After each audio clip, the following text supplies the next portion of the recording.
Cuffs are off, man.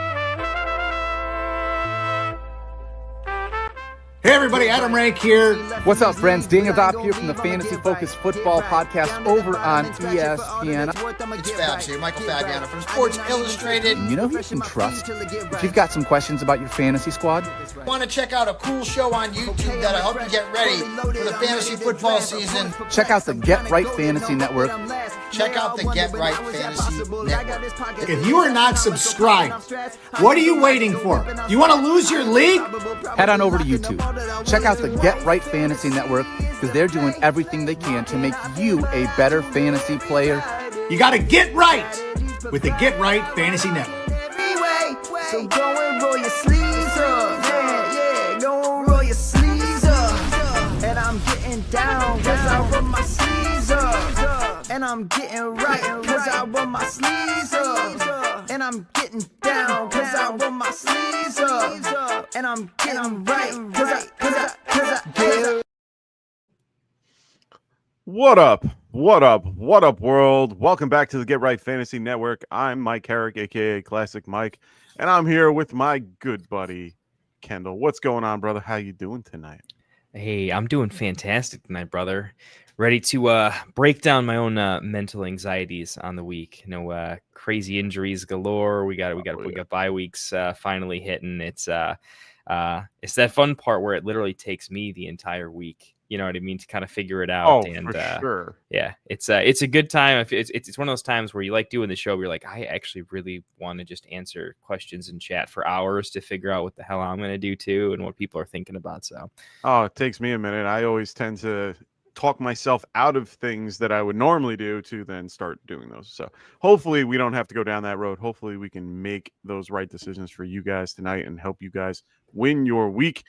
Tonight, we will be answering all your Week 5 start-sit questions. We'll be going over some news and notes. Like Kendall said, we got a bunch of injury news to go over.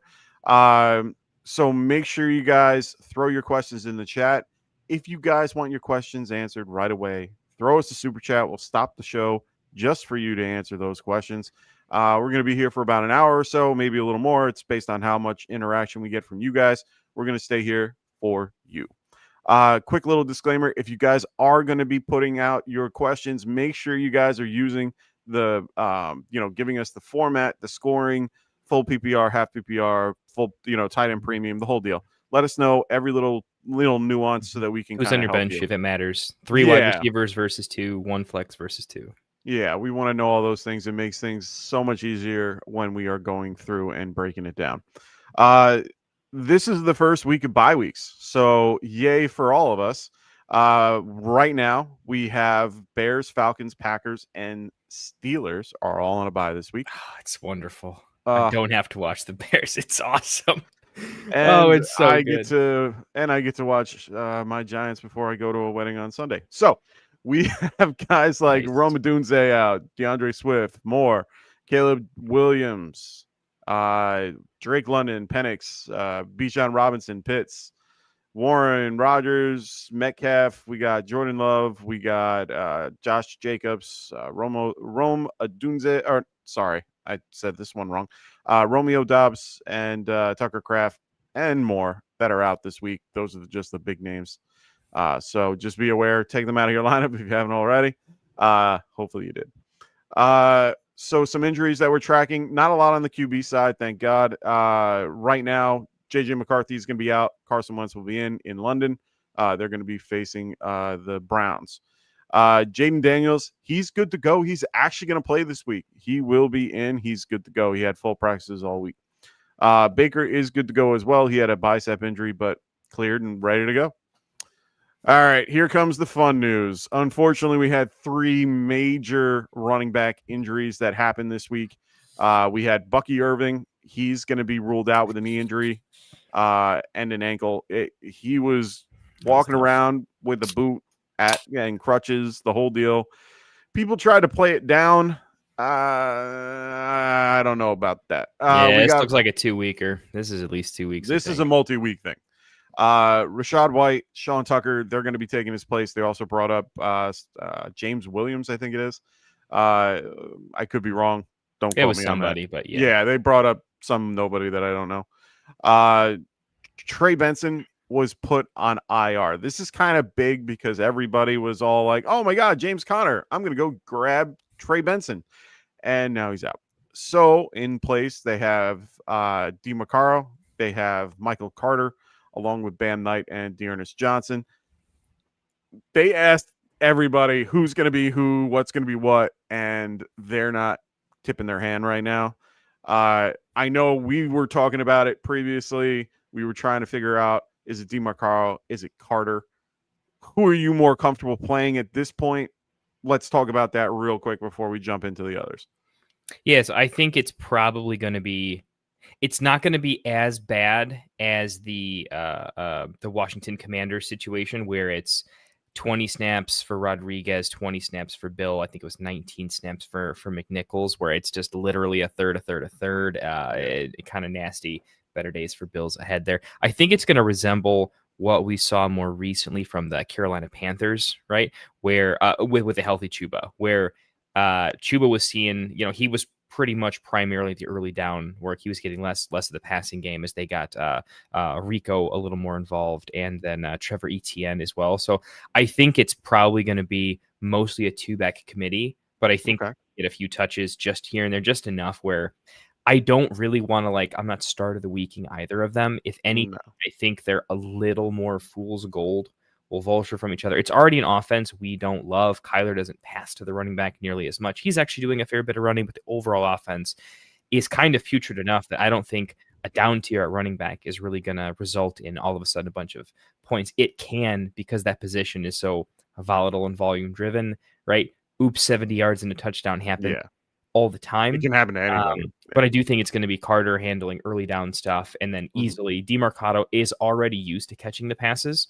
Yep. So I don't think there's many worlds where Carter is in on third down without having really adjusted to the offense. I just don't think so. But doing simple plays on first and second down is pretty easy. So that's kind of how I see the split, but I'm a little bit lower on all. They won't be DFS plays for me if that's, kind of a litmus test of where I think their weekly finish is likely to be. Their pickups mostly because it's a long-term.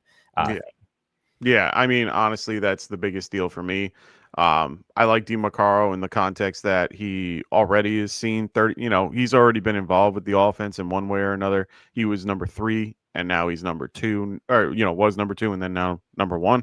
And his, pretty much his snaps gone up every time he's gotten that opportunity. He's at 39% after or before Trey Benson went down. So he's been heavily involved. But like you said, in the passing game, he'll be out there for pass protection as well. Michael Carter might get a little bit of early down work, but they're going to both be involved in one way or another. It's going to be closer to 50-50 than people might think. And then a little sprinkle of everybody else in between.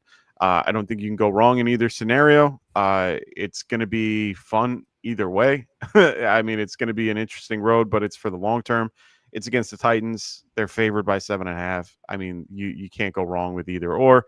I'm not, if you need a flex play because you're down, I mean, I'm in some leagues where I'm down Josh Jacobs and Swift. I need a running back. Boom. Okay. But like in other scenarios, I rather have the next scenario that we're going to talk about, which is Chuba Hubbard. Chuba Hubbard was ruled out this week with a calf injury. Rico Dowdle is now the backup and the starter. Oh, he is now the starter. They got nobody else really behind him. They got nobody to really play, to challenge him. They're not a great team. I get it, but they're facing the Dolphins, who are one of the best teams to run on. I'm okay with Rico Dowdle this week. I think I am very high on Dowdle. I'd rather have Dowdle than the two guys that we just either the Cardinals. Yeah. I completely agree with that take for sure. I would probably if you wanted me to give you an idea of the 5 running backs that we have that are currently like moving up a little bit, if you want to go, White, Tucker, DeMarcaro, Carter, and Dowdle, it's Dowdle, White, right next to each other. They're like 1A, 1B in my opinion, and then probably DeMarcaro, Carter, Tucker is how I'm going. Yeah, for sure. I'm looking at there's some questionable starts where we'll get into it a little later on, but like Chase Brown's kind of a hot dude. Do we keep playing him? And I have that Rachaad White and Dowdle are in a tier where I'm actually playing Dowdle above Chase Brown this week. Yeah, so there are some There are some questionable starts that are volume based. I'm just not into it. Where I agree with you. Those guys, those two guys are in a tier above. So not just in comparison to the guys below them from how they compare to each other, but even in terms of getting into your lineup, those top two are I project pretty heavily. 12 plus fantasy points. They're getting in over a lot of questionable guys. I have Dowdle at 22. I moved him up. He was, I remember when I was submitting or publishing my my thing and it said, "Are you sure?" I'm like, "Yeah, I'm sure." So yeah, that's a big one. Miles Sanders has an ankle injury currently, backup for the Dallas Cowboys. Jaden Blue is next in line. He had practice in his was it Gucci or Louis Vuitton? Sorry, Louis Vuitton Nike cleats that he had blisters on after the fact. He was almost injured. Just be aware of that. But yes, Jaden Blue is next up if you are looking for just to grab a guy and have on your bench. All three of these injuries, I'm telling you now, are going to be multi-week injuries for the starter ahead of them. Just be aware of that. All these guys should be picked up in one way or another on your bench or in your lineup based on your scenario. I'm not dropping them for big guys that you have on your bench that are on bye weeks, but if you have the ability to do it, I would do it. Wide receiver injury, the wide receiver injuries. Cedric Tillman, he's out. Terry McLaurin, out. Both have been ruled out. They're going to be out for another week or two. Mm-hmm. Michael Pittman was thrown on the injury report. He was back at practice on Friday. He's good to go. Unfortunately, his teammate, Alex Pierce, he was out with a concussion. He is looking good. He had sorry, I had this originally written and then I forgot to edit it. He was looking good and then had a setback at practice. Just be careful. He's not going to be playing this week. He's out. We'll talk about Josh Downs and A.D. Mitchell in a little bit. Turpin, I can never say his name correctly. Cavante, there we go. Cavante Turpin, kick returner / wide receiver for the Cowboys. He's unlikely to play. It looks like he is out, actually. He's out today, so he is no longer in the lineup. Jalen Tolbert, load him up. Calvin Ridley, he has not practiced most of the week. He was only limited on Friday. He's going to be questionable this week, so just be aware. Which, Alec to the moon. Yeah, baby. Oh, I can't wait. Manor, let's go. Yeah. Marvin Mims, he's been limited all week as well, but he is good to go. Diami Brown, he's unlikely to play. He's not looked good for the last couple of weeks. Deebo Samuel, he has a heel injury, but he made the trip. He's good to go. He's off the report. Just know that he has the injury in advance. You might want to grab somebody else just in case. Tight end injuries. These are the last of them. Brock Bowers, this is the big one. Brock Bowers, he was thrown on. Did not practice on Thursday after being limited on Wednesday. He did not practice today either. Right now, they're saying that he's gonna play. They keep saying they're optimistic that he's gonna play. This was a rest day. It's happened before. He's already done it. So I'm okay, but he's definitely lower in my rankings right now. He's not being used as much. I'm pretty much, if I have a better option, I'm using it. Darren Waller, I'm playing above him. Yeah, there's some guys that it's an upside thing, right? It's he feels like even if he gets some more targets, if he can get up to a 7 and 8 target day, which honestly would be good at this point.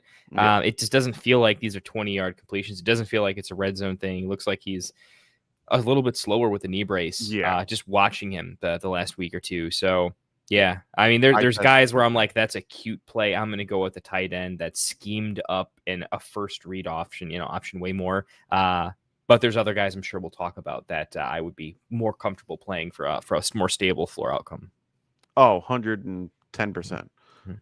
Right now, Juwan Jennings is on the report with an ankle injury. He's going to play. He's fine. You're going to play him because he's facing the Giants. Yeah. Giants can't stop a tight end to save their life.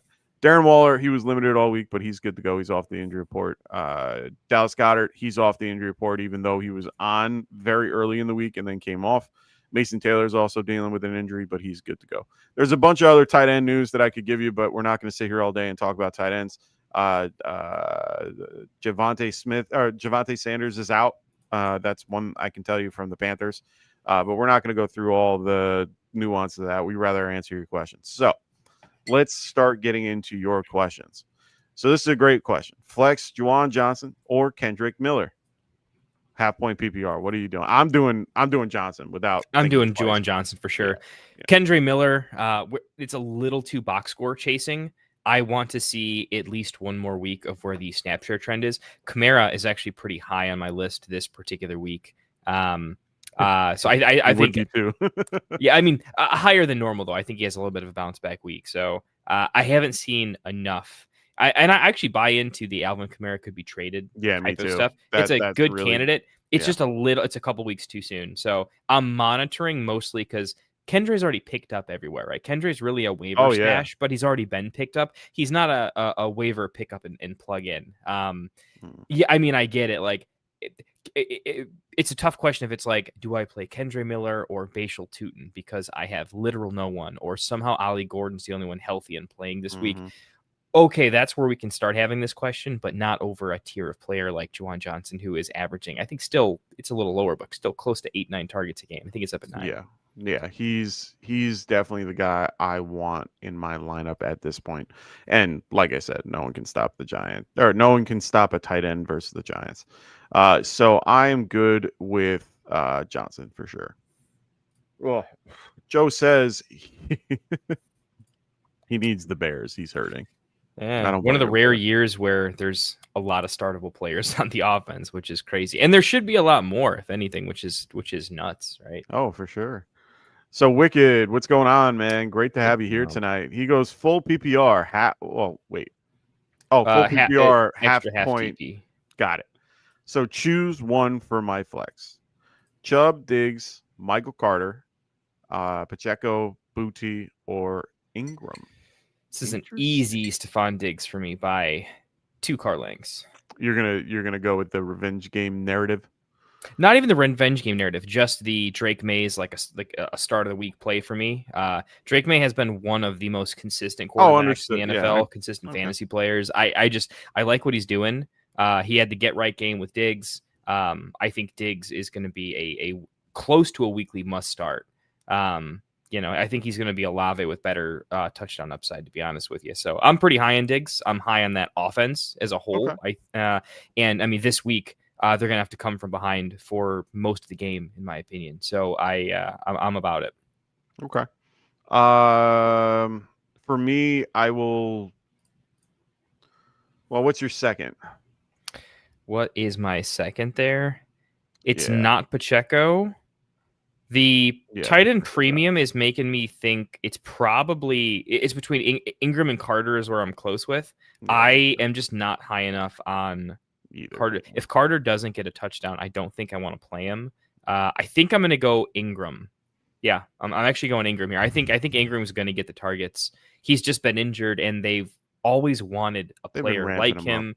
I think this is the week where the ramp up leads to. I would be pretty happy with. I mean, if he gets 7 targets, 5 catches for about 50, 60 yards with that half tight end premium, that's a pretty stable level that I think he's going to get with some upside.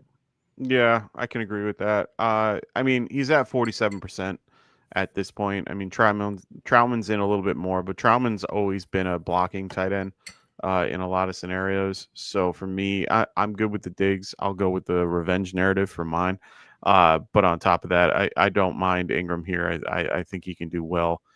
He's definitely faced the Eagles. He knows them well enough to be okay. So yeah, I'm gonna go with those two. Yeah, I think you're spotting me 2.5 points on the half point. That's right? The other part of it. I don't love any of the guys, but if you're spotting me 2.5 points because I think he's catching 5 passes, I'll just take the math, I guess. Yeah.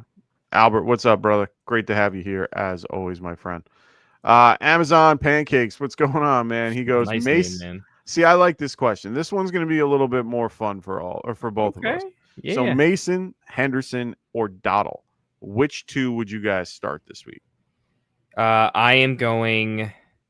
Wow, that's close. How much do I want to bury? The question is how much do I want to bury Mason? Yeah, I'm in the same boat. I'm in the exact same boat. For those who haven't looked at my rankings as of late, I've been updating them the last couple hours since this is my best time to go through it prior to hopping on, and I moved I moved Jordan Mason down. He's 32 right now. He was 18 originally. Yeah, man. I have Rico Dowdle The Cleveland above defense him. is so real. I think I'm legitimately going. If it's full PPR, I'm going Henderson and Dowdle. It's Dowdle one for me. I think I like Henderson this week. I'm targeting that game. I'm betting that game. I like the offense. There's eventually going to be a week where Henderson has some pop-offs. We just saw it from RJ last week, and Henderson's better. I could really see it this week. My biggest thing. So the two players that I really want to know about are going to be at kickoff, and unfortunately, that's not until Sunday night. Ed Oliver and Matt Milano are questionable. If Ed Oliver is out, I'm going to feel more comfortable with Henderson, just because since he's been out, they have not been good against the run in any way, shape, or form. They're 18th against running backs this year. I have no problem playing Henderson and Dowdle, because those are the two I'm going to tell you. Because right now, Dolphins 23rd against the run. I'm good with that. I don't care what team they're playing.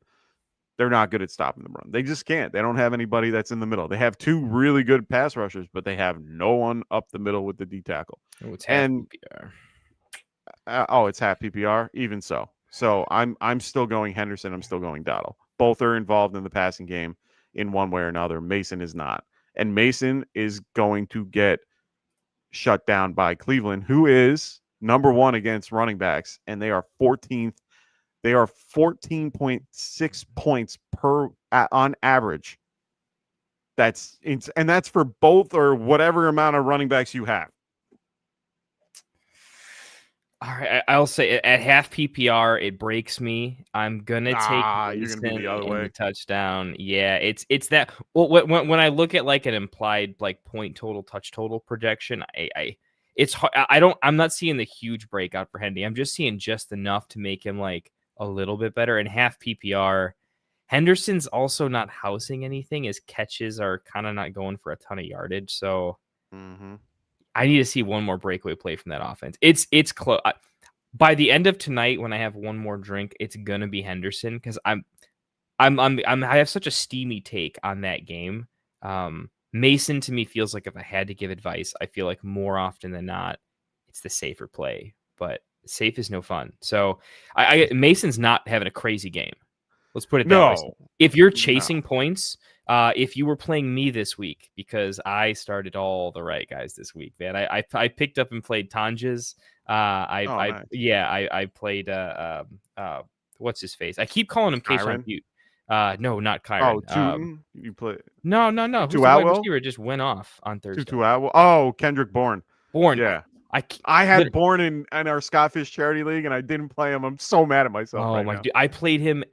This was my bipocalypse, because I'm pretty heavy on me too. Bears. Yeah, me too. And I've got a lot of Packers. Sadly, I have a lot of Bears. Likewise. Packers. I got a lot of MC North, and so I'm buried. I had to start him. So if you're chasing a 24 points from a random flex this week, this is where I'm like, it's Henderson clearly, because Mason's touchdown upside just isn't there. But if you have the Josh Allen and they're chasing you, Mason's a safe play. But great question. I get why you're asking it. And remember the guys that the Browns have faced. Let's just, they aren't scrubs. Chase Brown, who we all predict, and this was before Burrow went down, he was going to be a stud and actually held him to almost nothing. Derrick Henry to almost nothing. Josh Jacobs did not do much. And then on top of that, Gibbs and Monty. I'm just saying, Gibbs and Monty, I think, were their biggest letdown, right? Yeah.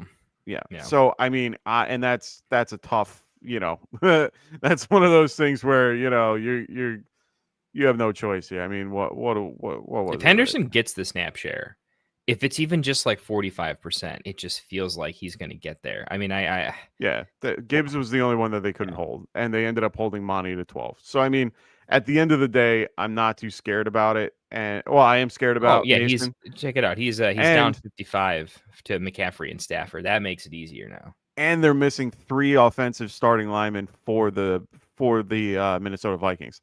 So Minnesota is down 3 starting offensive linemen, and they're using backups for those 3. I am not in on Mason in any way, shape, or form. Yeah. Sorry. All right, we got there. I'm Henderson either way, Yeah, especially Henry if you're and Dottle. Yeah, and he's coming from behind, easy.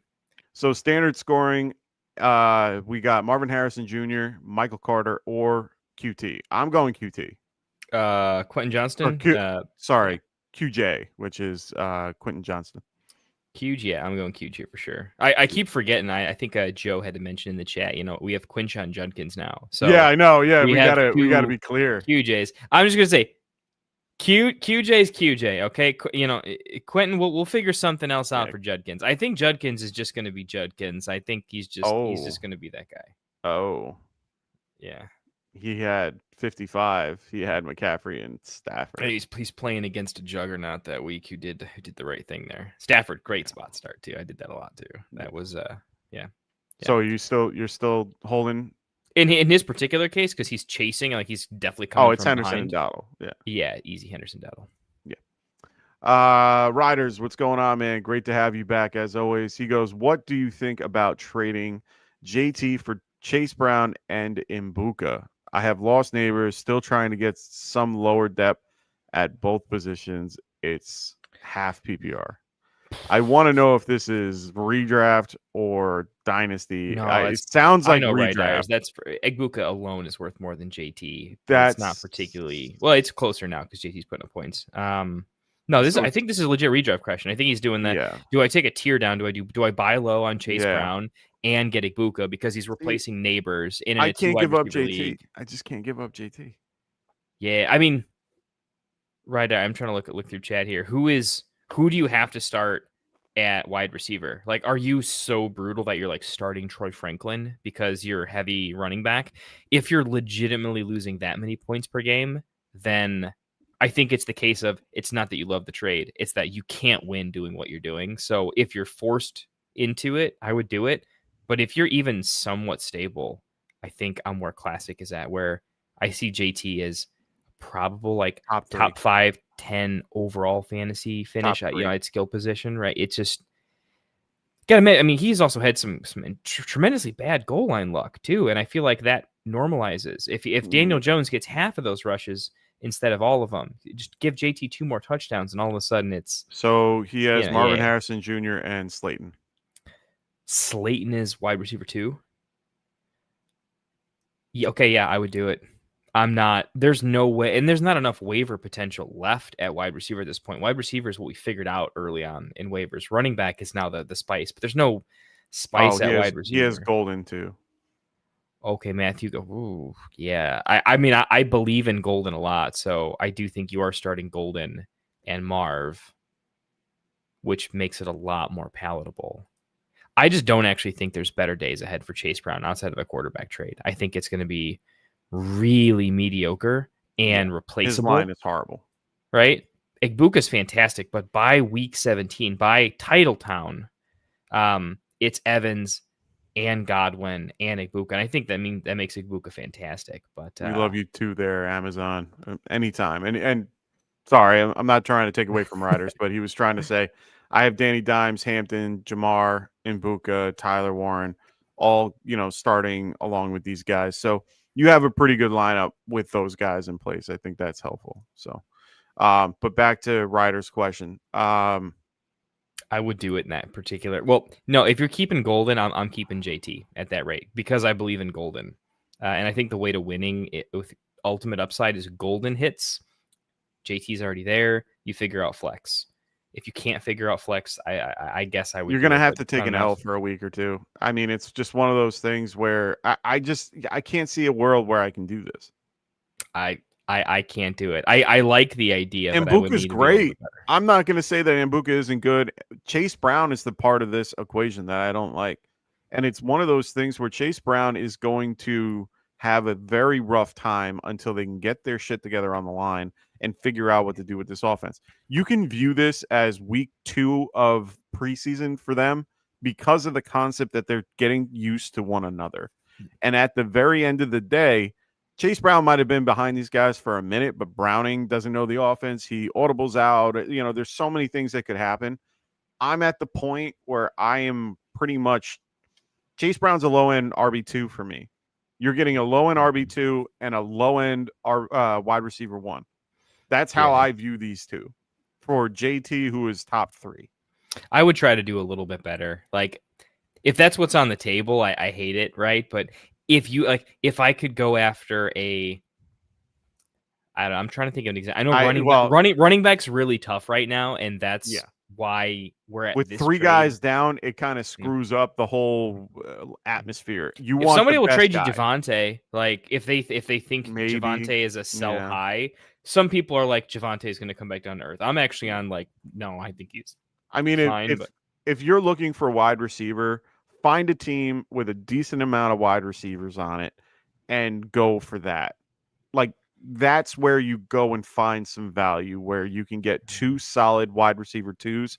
They're not going to make up anything Neighbors is, because Neighbors is Neighbors. Neighbors is not going to, you're not going to make up what you did with, what you had with Neighbors. We could wait a week too, though, right? Like, hear me out. Half PPR. Slayton's actually a little bit better in half PPR anyway. Well, I was going to say Slayton is going to have moments. He's going to have his days. They do view him as a 1. They have Wandell in the slot. They have Slayton on the outside. Like, Slayton's contract. They played him 3 years for 30-something plus. So, I mean, they're not. I mean, they gave him what they could have gave Saquon, but we can have that argument later. My whole point is that in this case, really good. Slayton isn't a horrible option moving forward, and he's going to be a viable. I don't want to say anything higher than a wide receiver 3, but he will be involved. This game especially, I think he'll be a little bit more involved going against New Orleans. So for right now, I think you hold, but I wouldn't do this deal yet. I think you could at least, I think that's a really good point here. If we don't really know what Slayton looks like, what this offense looks like without Neighbors. Just like trade theory, though, it's like this is going to be. You can wait a week. We can wait a week on this trade, even if it maybe costs us a win for some reason. I would rather have the security of knowing what it is or isn't. Because if Slayton's all of a sudden pretty good, gets 8 targets, maybe catches a touchdown, you're like, good enough, right? And we don't need this trade at all. It could feel pretty bad. Half PPR is what's killing me. JT and half PPR is a league winner. Yeah. For sure. And I mean, to give you a perspective of what I think the Giants offense is going to be for the next few weeks, I'm just going to skip the Wickeds thing and going, Mike, will the power of friendship and CTE from Scatterboo and Dart lead the Giants to glory? It's going to be Scatterboo and Dart. That's what this offense is going to be. It's going to be them running. And then modern day Eagles, kind of in a weird way. Quick little dump out passes every so often. They're going to try to get him involved. Dart's going to try to make a play every so often. He's going to screw up here and there. But at the end of the day, that offense is going to be like that. They're going to have him throw a dart down the field a little bit off. Yeah, I did it. Throw it down the field a little often, and then they're going to try to get him involved. No shame, just throws it out right away. Well, that's my point. Like, we'll see what happens there, but I honestly think that they kept him around for a reason, and it's not more than just him being, one of those guys, like a locker room guy, because everyone says he's a stand-up dude. He's a locker room dude, but he's actually a really good underrated player. So I think you're okay for now. Hold, you'll be fine. Good question. Noah Mitchell, BTJ, or Junkins rest of the season without any type of knowledge of what format formats doesn't matter here, right? No, that's my whole point. Junkins. Answer me this though. Is that a pro BTJ take, or sorry, is it an anti BTJ take, or is it more of a pro Judkins take? If you had to pick one, is it pro Judkins or anti BTJ? Anti BTJ. Okay. It's gotten to the point where I'm starting to question if it's BTJ, the offensive coordinator, or Trevor Lawrence. And when I view Trevor Lawrence, he doesn't look horrible. His line sucks. He's running all over the place, and it's gotta making get Mac crazy. Jones in there, baby. If Mac Jones can make him that good, there's a problem with Trevor Lawrence. Then that's my thing. I think it is too, man. Get Mac Jones back there. Hey, I mean, at this point, but that's the crazy part, though. The talent, we've seen the talent. We know it's there. Junkins is in a somewhat better of a scenario. He's let's all be real for 2 seconds. Dylan Gabriel is not the answer to the Browns' question. Oh no, for sure. Sanders is not the answer to their question. I'm going to throw that out there as well. I don't think Sanders is anything close to what they need. They will Mac hand Jones that is. ball off. Well, yeah, Mac Jones is the answer Mac to Jones all just questions. is the answer. Give me that shirt. Somebody send it to me. Oh my God, that's a great shirt. Yes. They are going to hand that ball off to Junkins until he can't run anymore. It is not there. You cannot tell me in any world that Dylan Gabriel is going to lead them to glory. It's not happening. I'm going to tell you right now, if anyone asks a question about Jerry Jeudy, it's going to be a no. If anyone asks me about Fannin, no. The only person for that team I'm going to even want to start is Junkins. And that's with the knowledge that that's all that's going to happen. And that's all that Flores is going to do is want to stop Junkins. I'm still picking Junkins. All right. Enough about BTJ and Junkins. I could go crazy off that. I like this one for this is one of Kendall's favorite. Drake May or Baker. Oh, Drake May, dude. Just I I am so fired up about Drake May. you're getting what we thought was possible, which is all the rushing, right? Last week we didn't get all the attempts, but we got the rushing touchdown. Just willing to do what you got to do to get those rushing touchdowns in there is fantastic. You're also having he was I got to check the stats, but he was at 72% completion rate. He started the season with a hodgepodge of let's go run. We were doing the let's go run to the waiver wire to grab some guy from the Patriots at wide receiver. Like, when have we done that, guys? Yeah, it was Kayshawn, but like, forget the name. Just it's a guy that no one was drafting, and we were running to waiver wire to grab a Patriots wide receiver. We haven't done that in a minute, guys. Right? Yeah. Look at the confidence in that offense that we were all like, oh, we got to go grab Kayshawn. Like, this offense is real. Like, that's just the truth. So sign me up. As much as I like Baker, especially in 4-point touchdowns, it's definitely Drake May. When you get Mike Evans back, I think the touchdown ceiling for Baker and just him and his full guys still give me Baker. But Baker down a weapon, down 2 weapons, because Bucky's fantastic for what he does to the offensive. Just White can be involved as well. I just mean from an efficiency standpoint. You don't score touchdowns when you have to kick field goals and when you're not moving the chains, right? You just want touchdown upside, and you have to be at a position to throw a touchdown. And I think their offense just takes a hit. Losing Evans, losing Bucky, it's enough where he's more projected for 2 touchdowns versus 3. And if he only throws 2, give me the rushing floor of Drake May and a come from behind narrative against a team that averages 30 plus points. I was just going to say that's probably my only positive take for Drake May is the concept that you're facing the Bills, you're underdogs by 8. The over-under for this game is 49. I mean, or you can use the other part of the narrative where they're going to get beat so bad that they're going to just pull him at one point. That offense for the Bills is crazy good. They're going to have a rough time against the Patriots because they always play them tough. I mean, the only thing that I can say against the Seahawks, Witherspoon's going to be out for this game. I'm okay against the Seahawks. The only bad part is they're going east to west. That's never fun. Thankfully, it's a 4:00 game. It's a little bit better.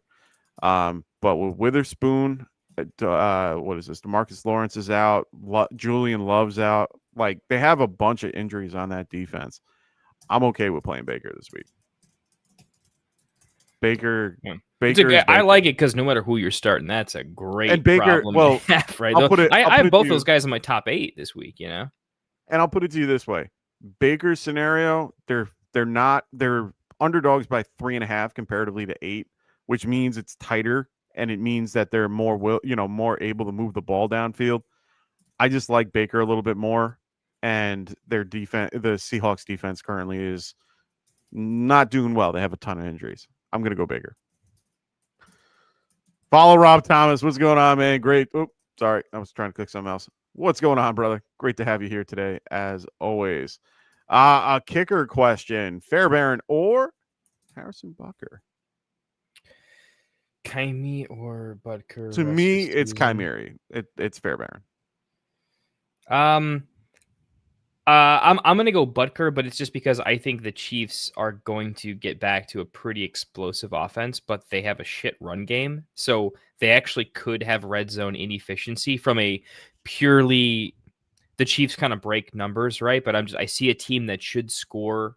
They should have a lot of yards. They should score a lot, but I actually think they could potentially have some red zone inefficiency because Travis Kelce is a little bit worse and they kind of have deep threat situations. So and their defense is good. It's a team that I think could, like, Butker is like the floor total points play. Kaimi is this team literally can't get in the red zone and they're going to have to kick a shit ton of 50-yarders, right? So I think that's kind of a thing there. But let's just say that the opening line for this game was 3.5, where Ravens were favored. After the news of Lamar, who were the other three? Oh no, there was like 6. Like their whole defensive team went down. Like everybody on the Ravens is out. Like it is incredible. Like wait, okay, we got Kyle Hamilton questionable, Stanley questionable, Metabuke out. One of their Roquan Smith out. Like they're gonna actually be able to move the ball against the Ravens. In my opinion, they can get it down the field. I wish this was indoors; it would be an easier choice. But at the end of the day, it's Fairbairn for me. Even if they get stopped, I think they're gonna have enough momentum to get it down the field. They're hurt. They're gonna take it to them. It's now Houston's favored by 1.5. It's not a huge, but it's a good enough one to make me go, they're going to move the ball. They're going to get downfield. They're going to kick field goals. I'm good with it. It's a 40-point over-under, but could be all in Texans' favor. I'm going Fairbairn. And I think Fairbairn's a lot more accurate than Bucker because Bucker likes to hang out to the right. Oh! Yeah. It's a rest of season question for me. If you were asking me like in a tight window, here's the thing. This is tough because I just answered a rest of season kicker question when I don't draft kickers rest of season. I play the matchup every single week. So it's Fairbairn. Don't listen to anything I just said. Like fair enough. I'm going to stream kicker every week based on weather, based on indoor, outdoor, based on how I think it's the game script is going to go. I want an ugly, messy defensive game with a lot of 50-yarders, and that is the Kaimi game script where I think that's going to happen. So yeah, don't listen to me. The only other caveat, I forgot rest of the season. The only other caveat part of this is that the Texans play in a dome more than the Chiefs. Just remember that. They play Indy. They have their own dome. And the other two play in decent weather. So I am completely fine with playing Fairbairn. Regardless. Yeah. Albert, what's going on, man? He goes, White or Rico Dowdle full PPR. That's a huge difference for me. Wow. Rashad White or Rico Dowdle full PPR. I'm Rashad White. I think he's a more talented NFL player. It is an offense I trust significantly more from a 100%. Floor ceiling perspective. One team has Baker Mayfield and just that continuity of the coaching staff. Baker, Rashad White already was a top 12 running back. Rico's not that guy on a team that has game scripts that involve literally not scoring a point, which is crazy. It's Rashad White for me. Yeah, I'm going to go White. I do like Dowdle. I'm not going to say I don't. I have Dowdle ranked one spot higher, but that doesn't mean anything to me. This is half point. When we do our rankings, they're all half point. Full PPR, White would be ahead. It's White. He's more involved in the passing game in general. So I'm going to go White. So Benjamin goes, I'm facing same in another league. Oh, he was talking about let me see. He's answering someone else's question, I think. Okay. The chat talking with chat. It's been dynamic today. I always awesome. love that. Joe's been in there. It's fun because I always find like our Discord has some very sharp brains in it, and it's nice when your chat answering questions. It's like, oh, actually, it's a sharp person who's doing. Oh, sorry. So the only reason why I skipped you there, Tyler, he's not going to be out. He's not. I don't see him being out for this game. It's a 1:00 game, so check back with me on Sunday morning. Yeah. I'm McLaughlin on that combo though, for sure. I honestly do not. I do not think he will be out. Let me just do some math here. From what I can tell, usually you can tell everything based on their particular practice schedules and things like that. He's listed as questionable. Let me just get one more thing to do my final little thing, which will tell me everything, which is the injury report. And the injury report has him did not practice Wednesday, which is normal, and limited both days. He's fine. He should be out there. And if he's not, it's 1 o'clock. You should have plenty of options at 1 o'clock. He still practiced twice though, where you're worried about point. missing an entire practice. And when you practice limited twice, even just from like pretend you're an athlete, right? If you can get out there a little bit, but you're limited, that makes a lot of sense. If it ever escalates to we had to fully stop the presses, that's when you have to be extremely careful, right? Because even like a limited after a didn't practice on Thursday is different. Wednesday, no one practices. So no one does. Thursday limited doesn't mean anything. But if you go Thursday, don't practice, Friday limited, what I'm saying is, but it's limited. No, now it's troublesome because there was a full DNP on a day that matters. Yeah. That's the situation to monitor. It's not in this case. Just to give you a little more in depth there. This is not and to be honest, I tell people this all the time. No one should be stressing out about a guy being out on Wednesday. No one, and especially a vet. If it's a rookie, okay, maybe you want and he's like just starting to get ready, maybe. But like, what we've seen with Brock Bowers is like the rare exception to the rule where normally if you're not practicing on Wednesday, that means that you're going to be practicing throughout the week. They're going to ramp you up and everything's going to be fine. If you hear tomorrow, so if you're in our Discord, you should be, because I'll post about things like that where like they go through walkthroughs on Saturday morning. Remember, they're in New Orleans this week. They are home. That's another part of the narrative that you should look at when you're looking at the injury report. They're at home. So for them, it's a little bit easier. They're there. They might do a walkthrough. They're going to probably have some type of presser and say, that he's good to go. Keep an eye on Adam Schefter. He will say something Sunday night. They always do. Him and Ian Rappaport pretty much post at like 11 p.m. on Saturday night into Sunday morning, especially with an early game. They always get out things quicker because they got to work. They got stuff to do. So they're going to get that stuff out much earlier. You're going to see reports about that earlier. I will be 100% sure that he's playing, but if he's not, it's okay. There's going to be plenty of guys on the waiver that you could pick up and play without a problem, especially in most leagues. I can see it. But honestly, DM either of us or hit us on Classic Show. I'll literally tell you based on your exact waiver who I would 100% start. And I've got to do a crap ton of that myself. I'm telling you, I have Juwan Johnson in a couple of leagues legitimately. I haven't even made backup plans. I think maybe Goddard and worse is on the waiver wire, and a ton just that no one played. So it's pretty dusty on there. I'm just leaving Juwan out, and if something bad happens, I'm gonna have to make a pretty gross start myself. So I'll be in there with you if I have to. So like I said, come back on Sunday if you want to know that. I'm going to be, rattling that off at 11:30 on top of watching the games at the same time. I know people would rather watch the game than me, but I get that. I'm just going to be here to be able to give you that info prior to. I get all the alerts right up to game time. I know what's going on right ahead of time. I can give you alerts even when they come in right now, but I haven't had any. So just keep an eye on it. But like I said, in any scenario, not just Juwan Johnson, I'm talking about anybody. Wednesday practice means nothing to me. Thursday and Friday mean the most. Limited is usually better. I mean, of course, limited full is great. Full to limited is one that I don't like as much, but could still play. They're just going to be a little bit banged up and might have less. So it's really just knowing those little nuances, checking injury reports prior. Saturday is your day. You should be checking all those things. That because they have to have their lineups, like in general, they have to have everything set before the Sunday game. They have to have it done before 4. So just know that as well. They have to have everything in by 4 because they have to know who's in, who's out, who's whatever. And it's 4 o'clock Eastern, which means that teams on the West Coast have until 4. So they have until technically 7 on East Coast time for those West Coast teams. So just don't stress. It's going to be okay. We got you. So Amazon Pancakes goes, are you guys liking Bucker or McLaughlin better at kicker this week? McLaughlin. Yeah.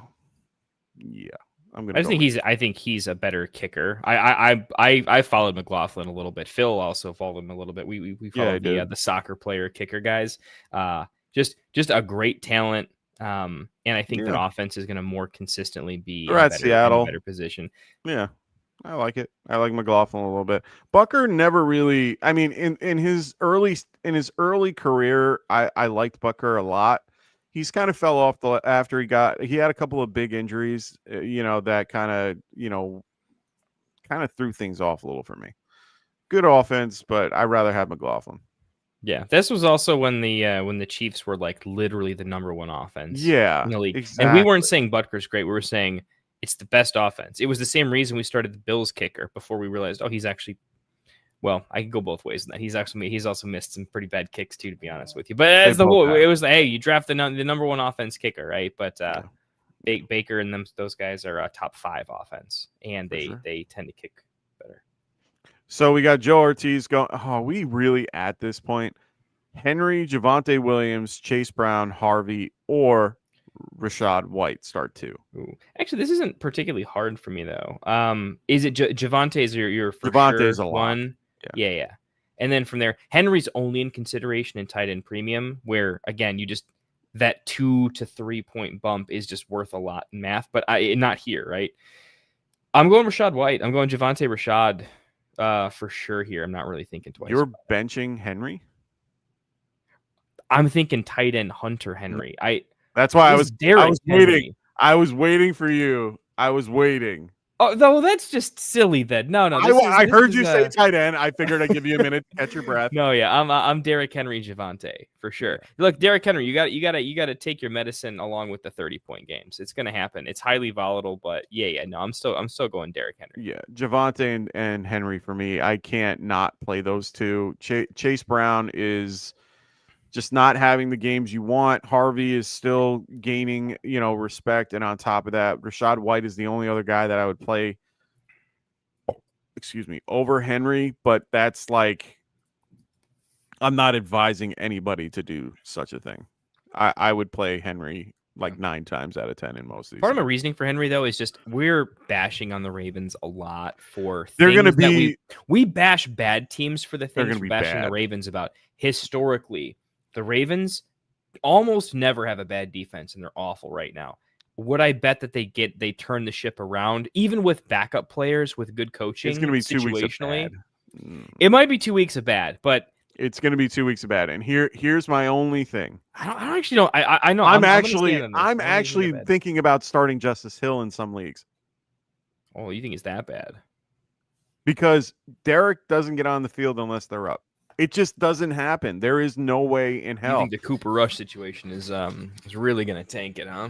Think about it. Okay, Derrick Henry can run through any 8-man box. I'm not really worried about him and his ability to do that. But if you have a Cooper Rush behind you, the reason why Henry is so effective is the RPO. It just makes things so much easier for him to do. Cooper Rush can't do that. And Cooper Rush isn't anything close to Lamar. Can Cooper Rush run? Of course he can. But he's not like Lamar. And he's not scaring anybody. So for me, and especially Houston, they are a formidable defense. And especially with their front seven is actually really good. Their secondary is really good too. I'm at the point where I don't mind not playing Henry, but it's so hard for me not to. Like I have, to give you perspective, I have Henry in a league where I have a choice between Henry and Keenan Allen. Ooh, spicy. And it's full PPR. I'm at the point, spicy. But I'll put it to you this way. I have Gibbs. I have Gibbs, JT, and a bunch of other guys. I even have Javonte too. Keenan Allen is such a safe floor ceiling combo, man. Well, understood. But for something like this, I don't feel horrible playing a guy like Rashad White, who's involved in the passing game. It is standard scoring, so that's the only like nuance that I'm like a little bit okay with playing Henry. Well, I don't know that it was clear. That was a huge part of my answer when I was like, "Oh, Derrick." The reason the first words out of mouth was that silly is because of the Derrick touchdown. Henry in standard scoring is like he's the guy that can have 18 carries. Yeah. For like, you remember the Chase Brown the other day? Chase Brown has 1.8 yards per carry, right? Tater Todd, just to answer your question, yes, definitely. I'm going Henry because he can have 2 touchdowns with 30 yards. Like he's going to get the rock. And because Lamar can't run it in, nothing else is happening. They can't risk throwing it. Like, I'm just nervous. I'm just nervous they're going to just pivot to Justice Hill and give Henry 2 weeks of a break. Mm-hmm. You know what I mean? Mm-hmm. That's my only downside. But if you're telling me this is, well, actually, I was thinking floor ceiling combo where like Henry could have a disastrous game. If this is the chances week he has a blow up game, though, Henry does not score. I think the chances Henry has 20 fantasy points is extraordinarily small. So yeah. With that being said, if you're chasing points, I think you need a big game from like Rachaad White and Javante's just too consistent. Javante is a lock. The other, I think White Javante's is not a horrible option just because even in the passing game, he can score. Yeah. His history says in this spot, like Henry's had some bad games, but it's standard. It's just like it's those PPR catches just don't matter as much. Close, but yeah. I gotta. My last thing I'm gonna look at real quick because I want to see what Houston is against run, but I think you can run against Houston. The last I checked, Houston is 12th best against running backs this year. And they're better against the pass than they are the run. You know. Hey man, I'm good with either one of those. That's a tough one, man. Ooh, you guys give us some tough one here. And he asked, what do we think about Kansas City this week against Jacksonville? I don't hate it. I like it for the sacks. I think Trevor Lawrence has just lost his mind when it comes to that. There's a bunch of other guys I'd rather do. Yeah, I think there's other. Wait. This is a good nuance to know. It's Rachaad White. I'm sorry, Rachaad White. Double points for RB receiving yardage. White. Okay, that changed that real fast. I'll bench. I think his over under for receiving yards is probably in the high 20s. Yeah.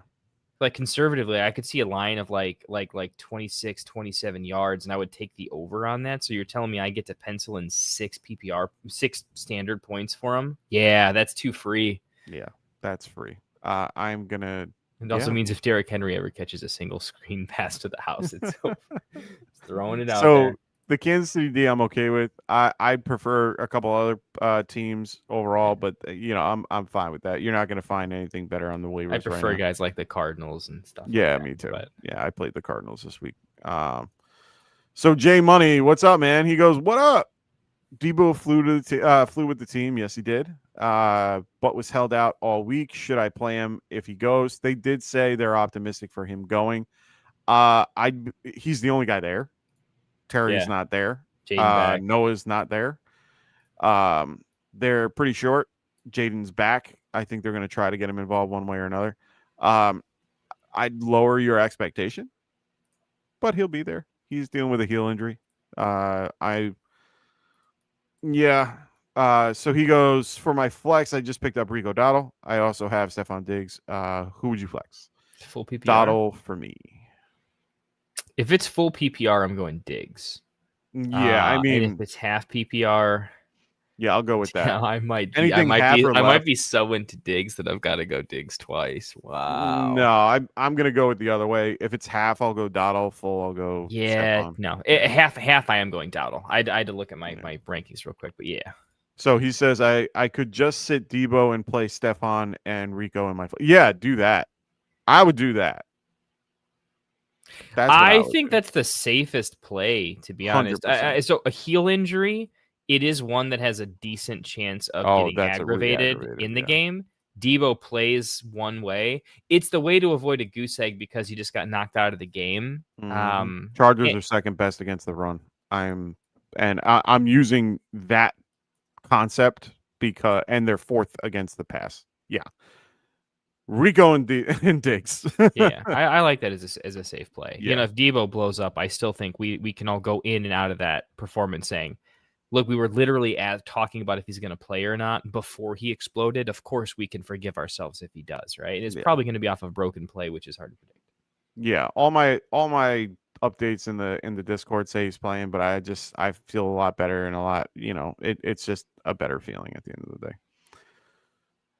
So World of Guz, sure. He's 0-4. What move should I be making? Baker, Genty, Junkins, Adams, Nico, McBride, and Buka. Bench is Benson, Bill, Darnold, Fannin, Henderson, Slayton, and Tootin. This doesn't sound like a horrible team. Jenkins.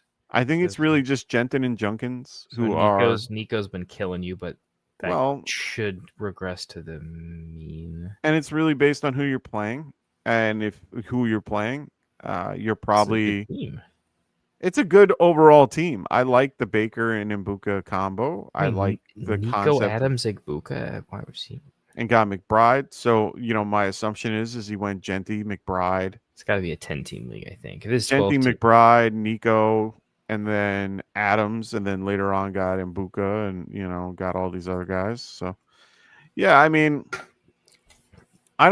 there's not much you can really do until everything kind of works itself out. You don't need a QB up tier. It's not great value. QB up tier is going to be spending too much. Baker doesn't have enough hype to down tier, which oftentimes down tier is a good solution when you have a hole, but it's not a good solution when you don't have a hole and you're looking to upgrade. I don't see any glaring weaknesses, Mike, right? I think we like the roster overall. Yeah. So the play here is there any flips that we just like as can we get 5% value from it? Who would be your one or two favorite guys to look to flip for just names that you like better? Does anything stick out to you? No, because you're not going to get much. There's nothing you're going to get from this. I want to keep Henderson because if he fully breaks out, then he's your flex rest of the way. His biggest issue has been Genty. That's his biggest. I can guarantee it. I mean, Devontae Adams has been a little bit disappointing, but he's still involved. And you're still able to play Nico and Mbuka, and then you can play guys like he probably had Benson for the week. You can still throw in Henderson, or you can throw in Henderson and Slayton every so often. I honestly like the team. I don't think there's much you can do at this point. You can maybe upgrade at running back, but honestly, you're not going to upgrade too much. I mean, I'm trying to. The only thing I can think of, Bud, here is you need to take a massive swing. The best way to take a massive swing that you can is you need to go and buy somebody who is massively underperforming that has an unreal ceiling. Guys that come to mind are like BTJ comes to mind, and I'm not saying he hits. I'm saying you're 0-4. You need a hell of a dart throw. It's not going to be a high percentage play because we can't afford it. You need if anything. The play could be to do nothing, but if you're my play, we all know what it's like to be like, yes, but I can't sit and watch paint dry. I would rather go down swinging. I get it, right? Let's whiskey up and do it. If you just are like, I can't do nothing. I've been there. I think it's probably BTJ. He's the biggest name that isn't doing literal anything. You're too good at running back. Henderson's your RB3. I don't see. And RBs are banged up. No one's going to trade you an RB. RBs are bad buys. The best way to buy a running back is 2 weeks early on the waiver wire and then just be right. You can't buy them otherwise necessarily. People will sell wide receivers they're just pissed off with, though. That happens. That's realistic. Mike, do you have a better name at wide receiver that it's not likely, but it's an outside chance to be like, holy crap, they're back or they're doing something we didn't anticipate? Worthy. Is Rasheed Rice the owner? No, you can't get Rasheed Rice. It's too many weeks. You'll lose. I was going to say Jordan Addison. Jamar Chase? Is the Chase owner ready to bench him?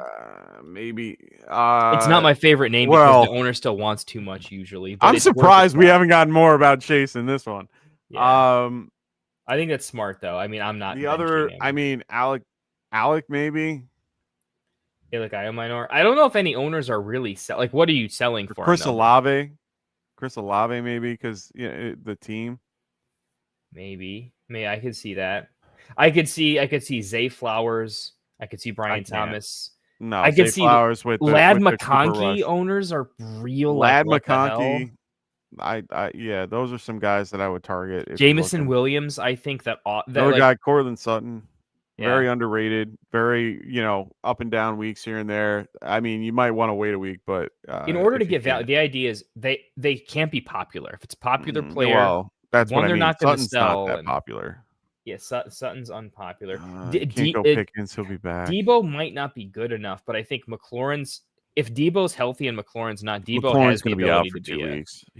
McLaurin isn't on IR, but he's going to be out for 2 weeks. I'm saying Debo's cheap enough that you could pull it off for not much. Yeah, Other but than you're that, not. I think we gave you the names. That we're just out of names though. It is Debo. Yeah, we're out of names that are going to be effective for you. JMO, Ladd, BTJ, Sutton. Yeah, that's about it. Maybe AJ Brown, but yeah. Sorry, brother. I would hold, and just there's not much you can really do for now. Yeah. If any of those names we mentioned, you are like, oh, actually, I like that guy. Yeah. It's hard to say who you'd trade though, because I like your lineup. So who am I trading away? Mike, can you just tell him who's your favorite trade away candidate to tier up? Do you have a trade away candidate on this team? If you had to pick one, no. I mean, trading away, you can maybe make an argument for Nico, or you wait for an Adams good game and trade him away, but you can't really give away Mbuka. You can't really do McBride unless you feel the need or if you feel Fadden is really good, and because then you're going to lose a tier. You're going to lose a big tier there. Gente is the other one where you can sell him now, but the problem because of the concept that everyone needs a running back and you can grab something good for that, but then you're short at running back. So I'm at the point where I'm just holding as much as I can. If people want to make offers, I'll listen to them, but that's about it. Yeah, I'm with you. I just didn't want to give him here's some trade ideas. No, I'm not going to tell you. There's nothing you can do. You're on Nico. 4. It is Nico for me. Nico has the most he's awesome, but 12 targets might never be anything for him. If you can tier up outside of Nico, it's not a tier up though, because if you're selling Nico, you're basically saying, hey, I'm going to take a bet that this other guy rises from the ashes in a bigger way than Nico. But I have Nico ranked in top 10. You probably should just keep Nico. If I have to tell you to sell one, it is Nico, though. Unfortunately. So Sadness is life. What's up, man? He goes, picked up Woody Marks in 6 of my leagues. The biggest name I had to give up was Algier winning. Jesus. Good for you, my friend. That's going to be a good year, man. We will expect some taxes by the end of the year if you can allocate some. But dude, that'd be great. Sick. So Nino goes kind of got an ugly one. That's all we've had tonight there, Nino. Keep in Michael Carter and Alec in over Pacheco and Harvey. It's full big play bonus. Yeah, I would. Yeah, no, for sure. I would. Alec is going to probably be the lead guy for the remaining time. I don't like Cam Ward, but he is getting targeted and catching the ball well every week. I am going to go Alec and Carter. Yeah, it's more RJ Harvey versus Michael Carter is kind of close. I mean, I would be okay with Alec and Harvey if you can do that. Maybe not this week. I would probably play Carter this week. Look at the matchup details. That one's pretty close. It might actually be RJ over Michael Carter. Just barely. Let me see who I have. No, it's Tennessee. I'm going Michael Carter. Yeah. The chances he falls in the end zone. So yeah, I was just going to say, I have Carter at 27. I have Pacheco at 33, and I have Harvey at 37. Yeah, I'm sticking with my original thought process. So yeah, I would go with the Carter and Alec one. Sadness goes, started Williams last night as my RB1, winning. Good for you, my friend. So did I in about 100 different leagues that I have that have him. Nice. Kind of joking, but thoughts on dropping Ridley even in a 10 man league? The wide receiver waiver wire is nauseating. I am not against dropping Ridley. I like Alec a little more. I think he, like I just said, I think he can be a formidable wide receiver moving forward.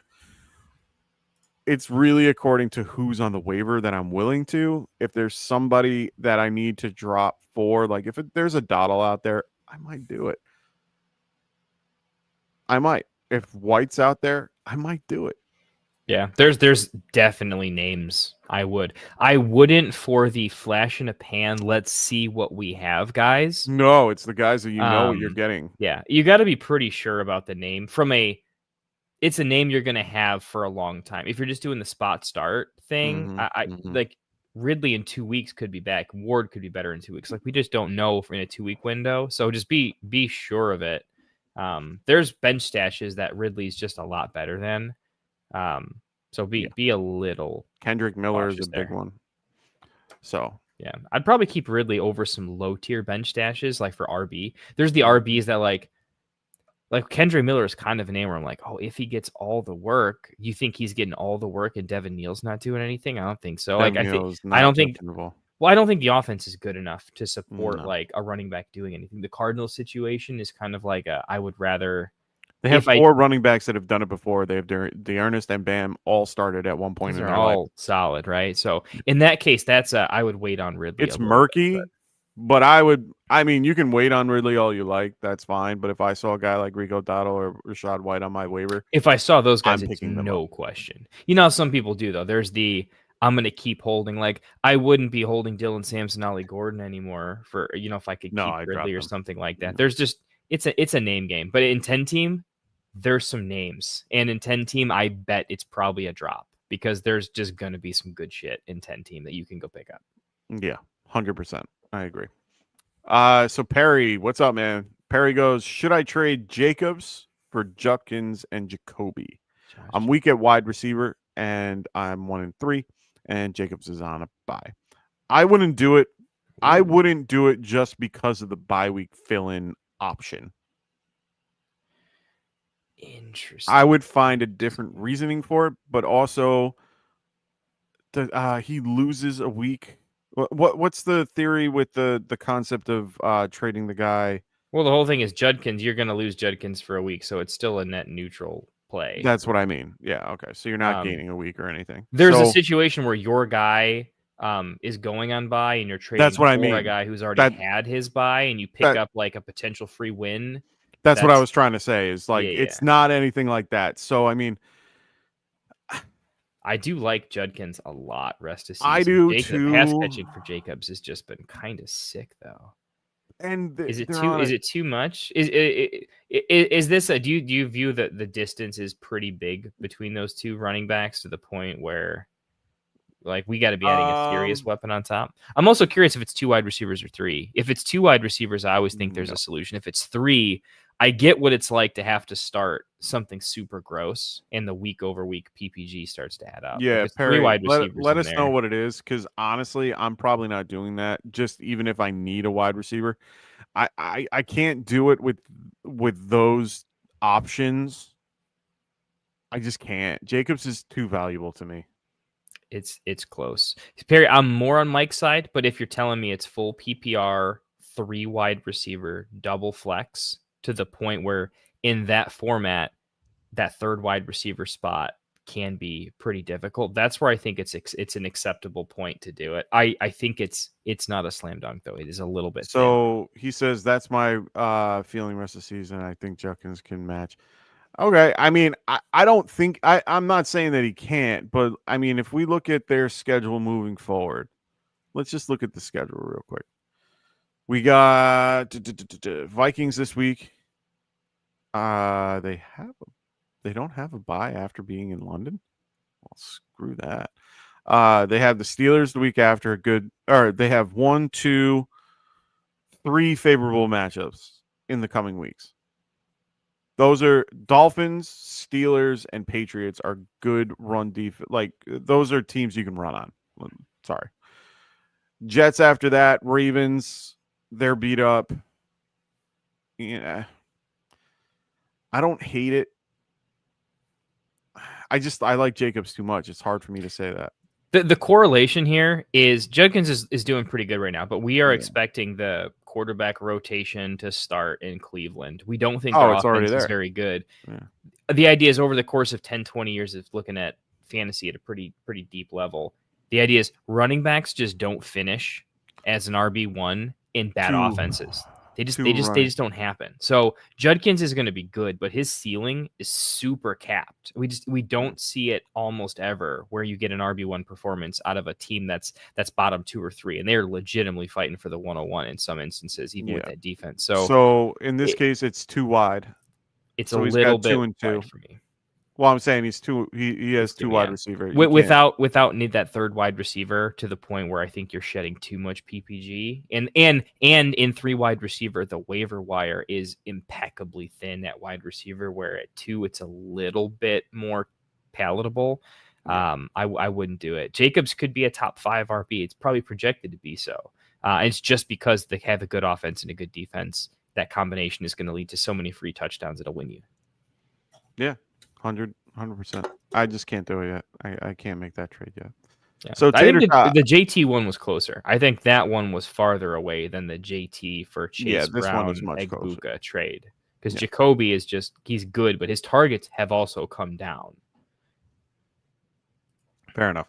So Tater Tot, what's going on, man? Great to have you here today. He goes, I'm heavily contending in a 12-man Dynasty League. Good for you. He says, Christian McCaffrey, JJ, HN, Rice Hampton. I just lost neighbors. I'm so sorry. As you can see, I am mourning. Giants fan. I just lost neighbors. What would you ship out neighbors for? Oh, I don't think I would ship out neighbors for anything. Well, I hate to say that, Tater. Here's the problem with this in this format is not in Dynasty. In order to answer this question, the only way I'm comfortable answering it is I need you to hop into Discord, because I would need to see your entire lineup. I need to know your draft capital next 2 years. I need to know what you mean by heavily contending, because I'm taking you at your word for it, but also it's a Dynasty question, so I got like a long-term draft capital responsibility to verify that I think you're contending the way you're at, to know what tier of player to go after. And I don't know what picks I'm dealing with. Every single player, I could give you general targets for a flip, but I'm mostly talking about names that I think are good value buys based on over and under like market perception mistakes. That's pretty much it. It's not I can't go past that. There's just not enough information for me to go past it. I'm not doing it, and the reason is because of the format. I'm not dropping or trying to ship him out for anything. Not trying to do anything at the moment. Not trying to do. He is a young receiver that has very good promise moving forward. He should be back week 2 at the very latest. He should be fine. I'm not too stressed out. In the context of injury, season-ending injuries, ACLs are pretty much a sprained ankle at this point. They'll fix it. He'll be fine. He'll come back. I'm not too worried about it. Here's my thing. You're trying to get rid of him to do better. I understand it. That's not the way to go about it. There are other options. Like Kendall said, we have our Discord. Since I haven't seen your name before, which is great because I love getting new people. Make sure you guys are liking and subscribing if you haven't already. But we have our Discord below. This is a great community of great people. All these people in the chat mostly are in it. Please jump in. We have a Dynasty trade channel just for you. And this could be a helpful situation. You can give us our full team, send us a picture of your team, your picks, all that stuff. Kendall will help you out. It's very easy. Love the group. So just last little thing I'll just mention here is, here's the thing. I have neighbors so high. The only trades that make sense for me, straight up, because here's why this takes a longer answer, just in a nutshell, right? You're down tiering. You're not up tiering. You can't go like, let me sell it. So you're selling a player, right, to a team that wants its draft picks, right? Correct. But if you're down tiering, then like I'm looking at targets I like here, and I'm saying BTJ is for me is still a good target, but you're competing, so you actually need points, which might be tough to come by. So my other all these teams need to be rebuilding to some extent, right? But Garrett Wilson is a guy I could tear down to a little bit. Maybe the Rashee Rice owner isn't as confident you would anymore. Need that plus. Exactly. You're adding that plus an asset. You're adding that plus more than a first. Why would a rebuilding team? It's very difficult to pull this off in a way that makes sense. Helps you this season. So Tater Tot, let me just also be real with you. I'm the neighbors guy in like a third of my dynasty leagues. I've lost Likewise. neighbors. I'm heavily content. So Phil's league, the one Phil's always talking about in chat. I lost neighbors in both of them. It's a brother-sister league. I traded 3 firsts for neighbors in one. I drafted him in the other. I lost him in both. Here's exactly what I did. Okay. In one league, I had done a year 1 rebuild. So I have neighbors, but I also have a lot of first round picks. I had the capital because I was set up for it. I went out and spent every last bit of draft capital I had, and I bought Puka Nacua, and I bought low on Jamar Chase. I spent up. I didn't really buy low. I had to pay 5 first rounders for all this, more actually, plus Xavier Worthy. So my solution was I'm just going to make a big buy however I can, but I had the capital. I didn't use neighbors and I never considered it though. Okay. In the other league, I did a short term. I didn't want to make a big spend. I wanted to find a smaller, the rest of my team is quite good. So I ended up buying Michael Pittman for a second, essentially. I think it was Jaden Blue in a second. And I think I still overspent a little bit, but I just needed some underrated PPG from a guy that no one really sees a long 2-year plus window, but they see a 1.5 year window and they're fine selling. That's the play I recommend. Find a value-based second, maybe second and a third type of a buy. So that's what I would target. If the Jalen Waddle owner is rebuilding, I think he's kind of a value play that you can go get that could be a PPR menace. That could be quite solid. Also, I don't know why you don't have Wan'Dale Robinson on your team. All through the practice windows, right, in the preseason, we always know that if you own neighbors, you know he's a guy that's like eternally questionable. Okay, like he just lives in that questionable realm. I made sure to go spend a second on Wan'Dale, which I think you should probably get a 4th back for at least. But I did because he was my neighbor's handcuff. So I think you could overspend on Wan'Dale and easily get a pretty good PPG replacement, and it's a long-term useful asset on your team. Waddle, and we already got some other names there. So get in the Discord. I will send you paragraphs of answers. That's the most minutes I can give you tonight. But I hope Classic will tell you if he doesn't shut me up, I will keep going. I actually wrote a really long post the other day where I had to basically say that I wasn't you because I needed it to be from the clear. main channel. Yeah, it was. Funny. That was fun. We should do a poll. We should both anonymously from the main channel. I'll log in as the main channel. We'll both answer a question. Yeah. Oh, that's fun. We're doing this. So Amazon Pancakes goes, I dropped Brashard Smith for Rico. Perfect. Just have so many injuries with Bucky and Benson out. I know Smith is just a stash now, but a very possible league winner moving forward. I see him as being someone that could be viable down the road, but right now he's not someone that I'm willing to keep over a guy like Dottle. It's just not going to happen. Sadness for Life says, I had a funny brownie and I'm starting Justin Fields over Baker. Honestly, I don't blame you, bro. I do not blame you. His rushing upside is crazy high. The game isn't horrible against Cowboys. Go for it. You're not that crazy. I went through a crazy theory crafting session. It was I'm not going to do this, but I actually want to do the mental exercise for the questions. I have Jalen Hurts. I've been very concerned about Jalen Hurts. I've been telling a lot of people in Dynasty circles to tear down. I was considering starting Justin Fields over Jalen Hurts because I am coming from behind. I'm not favored. And I thought the chances that Justin Fields' good game is better than Jalen Hurts' good game. It just is, man. Like Jalen Hurts rushing for 2 touchdowns and throwing for 1. Justin Fields will rush for 2 touchdowns and throw for 2. Faster too, and he's a lot more shifty, and Hurts gets that without a defense. Like he has to do it all day, man. Jalen Hurts, there is no fourth quarter for the Eagles. Like they have to play an elite team on a good day for the fourth quarter to matter for offense in fantasy circles, right? They slow the game down too much too. Yeah, I don't think that's silly at all. I think it's honestly a close one. So Amazon Pancakes goes, Scary Terry worth stashing. I'm worried his injury is way worse than we know. They're looking for a second opinion. It's going to be at least 2 more weeks. They, they didn't want to put him on IR yet because they weren't, really ready to. I agree with you. It is a little weird. I feel a little unsure. Am I holding? Yes. I'm going to keep him on my bench and kind of do my thing, with throwing him on my IR every so often. So for now, I'm holding. He's definitely worth stashing once he gets back. but they've had a ton of injuries right now. They're trying to figure it out too. Give it a second. I think it's gonna be okay, but I would definitely have some type of. Do you not have IR spots or like my?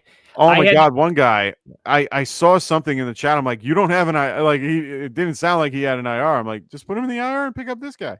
Yeah. Well, like so, it's like to just like my personal situation is I have a lot of Ayuk, and I unfortunately I was like, oh, I'll take some Mixon shares and put them in IR. And I did a lot of Mixon and Ayuk. And a lot of these teams are good, but in some of these teams, I also lost Kittle and others. But the ones I don't, I'm at the point where I have these IR out candidates that I could stash for multi-weeks. I'm at the point where I'm still stashing Ayuk because of his situation. Everyone else is injured. Like there's a real narrative where Ayuk comes back and is healthier than the other guys. If I have 2 IR spots, I'll do that. I can't do it. I can't do it. Yeah. I can't do it. Honestly, I'm keeping Terry over a lot of other guys. I couldn't draft Joe or Ayuk in any of my leagues because I already have it in my brain they're not playing this year. And even if they do play, the rare exception that they do, they better be the guy that I thought they were at that pick at the time. They have to be at their ceiling at the point when I need them most in the playoffs. And that's where I'm like, I hope they are, but I have no idea if that's going to be the case. And it's not worth it for me when I could pick somebody else that I know can help me now and help me get to the point where I need to be. And because it's not going to help me long term. It's going to, well, you would think it would, but it's not. It's just not. I couldn't find a way to do it. I couldn't do it. Matt C, what's going on, man? He goes, hey guys, what up? He goes, half PPR redraft. Okay. Got offered Addison for Rashad White. Would you take Jordan? If I can afford it, yes. If I can afford Jordan, I'd take him. There's a lot of instances, I'll be honest, where I'm like, yeah, but like maybe I'm 1-3 and I need Rashad White in his production, and I think it's better. And like if I'm down running back, so I need running back. It's really anyway. There's a lot of cases where you should know. Like the situation will for sure be like, I'm pretty screwed. Is this too much value? The answer is it's not too much value. But if your team's even remotely stable, then yeah, dude, go get Addison. I think the offense in general is just going to see better days and better matchups. Addison's and I great. hope they keep Winston. There's just a lot of worlds where Addison is very good on that team. He doesn't have to be. He could be low targets again, like that could happen, but it doesn't have to. He's got a real path to being pretty lethal. Yeah, I like Jordan Addison, and he's healthy. So will DJ Moore ever show up to the game? He's been garbage all season. I agree. He hasn't been garbage, but he has been underproducing what people thought he might. He's been garbage for fantasy. I don't know that. Yeah, I haven't seen enough information. I still think DJ Moore is a good NFL player. I mean, but you would rather have Rome for the rest of the season, though. Yeah. I mean, again, this is one of those I watch every play and every snap, and so I'm just like, so on my dynasty takes tend to be pretty sharp on the Bears. My take is like DJ Moore has always been a good NFL wide receiver, like always, and I still think he is. That being said, Rome was born a better wide receiver than DJ Moore, and he is a ridiculously elite prospect, right? There were other people that kind of said like, no, really, Rome is just as good as Neighbors and Marv when it came to that draft class. I was one of those that thought they were a little bit closer, and his skill set could translate to the NFL in a stupid good way. You're seeing that, and unfortunately, DJ is dealing with Rome is just better, man. You remember when and that's why I'm still in on BTJ. Remember when BTJ as a rookie was just all of a sudden like better than everyone on that team? Because Christian Kirk was still a decent draft pick, and that was a question. So no, DJ Moore is going to be fine. They're still going to have good passing volume. The running game's not really working. The defense is a problem. So we're like the Cincinnati Bengals, but before the injury, right? We're a team with a bad, porous defense that has a lot of offensive weapons. That's why everyone drafted the Cincinnati Bengals. It's kind of a glass cannon. Caleb's fragile, but Ben J is finding a way for us to produce on offense for the most part. It's been mostly against bad teams, but in a way where if you don't have an elite defense, we can put up a lot of points on you, right? So for that reason, DJ Moore is going to be a part of that. He's going to be plenty startable. Yeah, I agree. I mean, I have DJ in a bunch of leagues where I'm sitting there, frustrated as well. I see him more as my wide receiver 3, in a 3 wide receiver league. And it's sad to think that way. I have Nico, Nico, Ricky Pearsall, and him as my starters, which I'm okay with. But at the end of the day, I got no one behind them that can really help me. Like this week, I'm starting Hollywood and Wan'Dale Robinson as my 2. My other 2 behind Nico. So, would I rather have DJ over the 2 of them? Of course I would. I would love nothing more than for DJ to be playing this week. But at the end of the day, I got to go with what I'm with. And honestly, it hurts me every time I watch the game. You can ask Kendall. I'm pretty much in our chat going, where the hell is DJ Moore? Is he hurt? Is he doing this? And I'm sitting there like waiting because I want to find a way to make it better. I've even thought about trading him away to the 4-0 or I'm currently 4-0. I'm looking to possibly trade DJ Moore to the 0-4 team for Rome Odunze, who he has, and trade both guys. Go here. I'm going to give you Rome for DJ. And instead of you offering me the 2nd round pick that you want, I'm going to give you, it's a keeper league. So I'll offer you like a 5th instead. Like I have to really think about things like that in this point because I am sick of it too. But if I can't get that done, I'll be okay. I'll feel better. Yeah. Better days ahead, better days for the offense, but yeah, for sure. Yeah, it's going to be a frustrating road. Yeah. So the Schmitty, what's going on, man? Great to have you here. He goes 2 QB flex league. I want Stafford, and the guy wants DK, and we play with defensive players. Ooh, my neck of the woods. I'm offering Mac Jones, Purdy, and DK. Okay. And a running back for Stafford and Fred Warner. What running back would you give up? Henderson, Monty, White, or Marks? Now, if this is redraft, it's redraft, yeah. It's Marks. And then I'm going to settle. With Henderson. I think I got to go Rashad White. I'm pretty in on Marks. I like him this week and rest of season. White this week with questionable rest of season. Like he's got a great 2-week pop. Monty's got a sick matchup. I think he's basically a start of the week. He's going to be going off this week in a short term. So, I think it's White. It's White for me. If you have the option to, I'd be okay with that too. But like I said, Marks is like my low ball offer, and then if they counter with anything else, I'm willing to. Like Henderson and White are my 2 that I'm okay with like getting rid of. Monty is your only guy you're keeping. Yeah. It's interesting that I think Marks may have climbed past Henderson in my rest of season rankings as well. And I think it's just something you have to get comfortable with. I know the talent disparity is there, but the competition disparity is significantly different, right? Like Henderson has to climb past a very productive and it makes sense to play, right? Where like there is nothing that should prevent that team from playing the hell out of Woody Marks. Like it makes a lot of sense for him to have a stupid snap share and do like his own version of the Bucky Irving. So just to get, just to answer that question a little bit further, I'm at that point where I'm seriously considering Henderson sells for particular players like that. So, okay. And no, Amazon Pancakes, I will not show your Go Birds. I can't do it. I just can't do it. My brain won't let me do it. Nah, just for you. Because you're so nice to us and you love us. Scott, what's going on, Scott? Great to have you here tonight. He goes full PPR. All right. Need at least 1 running back and then 2 flex. Okay. Walker, White, Madison, Dottle, JMO, BTJ, and then Ertz or Waddle. Or Waller. My bad. Waller. So I like Ertz a lot this week, just for the record. Okay. Especially with the questionable Debo and Terry out for sure. I feel like Ertz or like Ertz is an anytime touchdown bet for me. Waller is could be a caveat. My only caveat to Ertz is the concept that he's going to be going against Derwin James. or he's going to be seeing Derwin James about 85% of the time. Probably.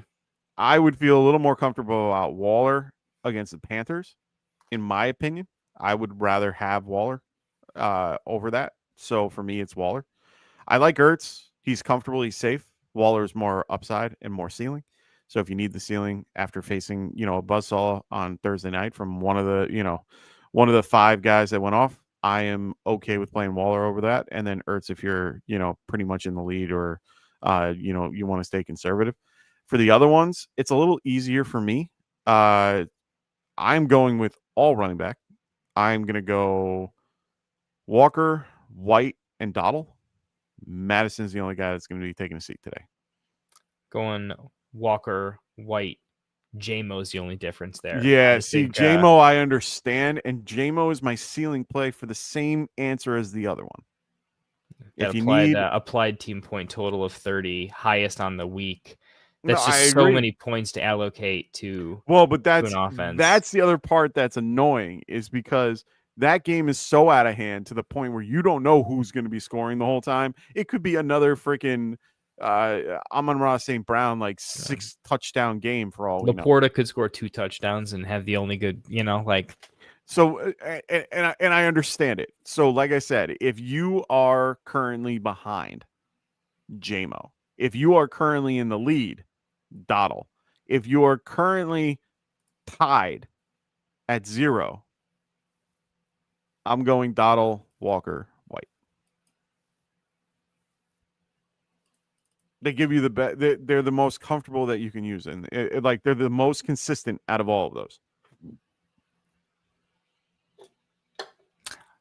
I'm not going BTJ though for sure. Oh, we're gonna throw the stack thing out now. Oh, Goff too. Well, it's fine to go unstacked Goff. I know. It's totally outdoors. You probably should be going JMO with Goff because I think the positive correlation is more favorable. I need to check the weather report because it's outdoors, and Jared Goff historically sucks outside. So you have a point there, and you live in the area. Well, you live sort of near there.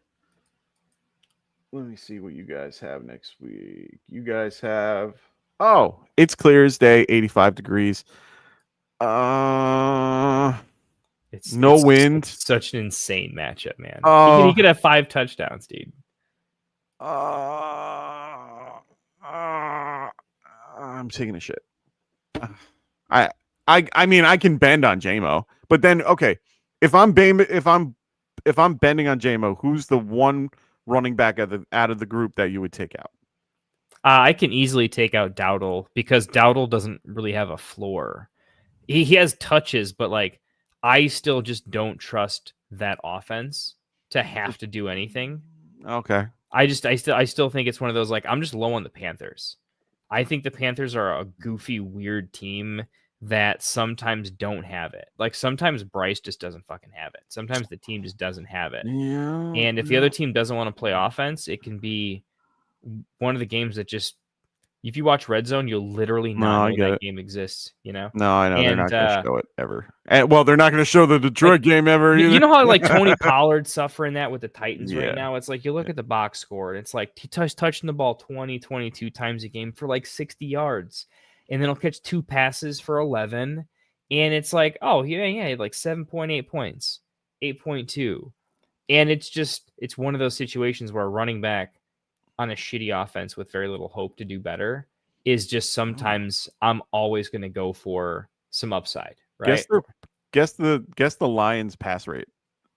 Lions pass rate? Yeah. Out of the league. Guess where they are at pass rate? 4th. You view them as the 4th best in passing rate or passing the ball. No, I thought that was in terms of just how often they. The pass rate, run pass ratio. Yeah, I would say they're about 4.5. Yeah, 4.5. They're 31st. Really? In 4 weeks, they are 31st. I'm not even kidding. I guess they run the ball so much where they that run the makes ball sense. so much. They pass it to the outside every so often. They I guess do they run. I just have such So an efficient offense. It really feels like Goff has thrown. How many times? their has he rush thrown the rate is ball? second. I'm trying to. I'm looking at team tendencies currently. That's what I'm viewing. I'm telling you. And their passes to the wide receiver, they're pretty low on the list with passes to the wide receiver. They are near the bottom. They're like 20th. But at the same time, if you look at passes to the running back, they're 5th. So Well, I mean, that's we'll have part to of see. what I mean, you've seen. a lot of my You projection understand for what the I'm offense saying, though, too right? is like, so the idea is JMO in their offense last year was a top 24 wide receiver, right? I think he's gotten better, not worse. Mm-hmm. And it doesn't feel like the offense has gotten much worse. So I think overall across 17 games and different stuff, I just think there's going to be so often where Goff is going to do quite well because I'm always going to project the pass catchers to be good enough. And the difference this year is the defense all of a sudden looks mean, and the defense is Monty's best friend, right? We all kind of thought that if they were going to be in more shootouts, that like that's why we were a little more afraid of Monty and a little more heavy on Gibbs, right? So, and I think we've seen their defense be a streamer. You know, a lot of us are playing that defense this week, so I can see your point. Where if it's a low yardage game, what if there's 5 touchdowns, but 3 of them come from the running backs, right? If there's only 2. Well, what I'm trying to say is that they're not going to need to pass the damn ball that much, and they haven't needed to because their offense is effective running the ball. So what's the point in using a guy that they're not passing to? I'm just playing the devil's advocate here. I understand how valuable JMO is. I get his ceiling. But like I said, could they throw one bomb and just stop pretty much stop it one? Yeah. But I'm telling you now, Walker White, Dottle is probably safer than any of that combo with JMO in it. Fair play. Sorry. I when I saw that stat, I had to throw it out there because I've never thought I thought the exact same thing that you did. I really did. Because all you've been hearing is Amon-Ra St. Brown touchdown. He's got 3 games, like that's all I hear. And then I see their pass rate and it doesn't make any sense. Amazon goes, DJ is only 28. He needs to be traded maybe back to Carolina with Tet. Oh my goodness. That would be the day. That would be soul crushing for him, man. That would be brutal. This is a great question. Ridley, DJ Moore, Scary Terry, rest of the season. Which one are you keeping? DJ Moore. Yeah, DJ Moore for sure. Yeah. I can't do the other ones. I'm not comfortable with those. Geo Blurs, what's going on, man? Great to have you on the show today. He says, would you start Sutton over Debo? Yes. Yeah, I think I would. I cannot find a way to not start him. Yeah. If you told me Debo was 100% healthy this entire week and that wasn't a question, now we have a think. But even just the injury alone is like, why am I taking that risk when their overall scoring outcomes are already running so close? It's a risk averse thing as much as it is an outcomes. Yeah, and I will tell you, I am the Sutton truther of these two that sit here before you today. I love Sutton. I've had Sutton on my team for quite some time in Dynasty. I can't give him up for almost anything. I believe in Sutton as a very underrated wide receiver 1. He is my most and now that he has Bo Nix, it only makes me happier. So I like Sutton. It's gonna be fine against the Eagles. Don't scare me as much as you would think against that type of team. So yeah, I'm not really. I think it's honestly a pretty good point. Daniel Jones or Hurts, and this is so gross. Daniel Jones. I'm gonna stick with Hurts. The Broncos. Daniel Jones is not against so. The Broncos. Nope. Yeah. Can't do it. Not against the Broncos, and I'm gonna throw all my stuff at you right now. Broncos #1 against quarterbacks. I just don't think they've played the Eagles, right? Like #1. I would look up the stats of like the Eagles in general. Okay, so who have they I'm saying played? Who have they played? Yes, Well, Cam Ward. I understand. okay, Daniel Jones. that's this year though, right? What were the Herbert. the Eagles team this year versus last year? Pretty similar rosters, right? Fair enough. How did they do last year? Like as a team, they had a pretty good year, right? They are defensive ranked at 92 out of 100. Right. I'm saying so their offense, they have to lean on their offense more than they did last year, right? And I think Jalen Hurts as a quarterback, I think he was like quarterback 7 or 8 last year. He definitely fell a few spots in the rankings, but I don't see on a week to week basis. You have to you're basically saying matchups 100% dictate a talent disparity. No. And I think Jalen Hurts plus weapons, like he's a better quarterback than Daniel Jones with better weapons. Here's like, my here's my only caveat. What do you need to do to make Jalen Hurts not good? What would I have to do to make him not good?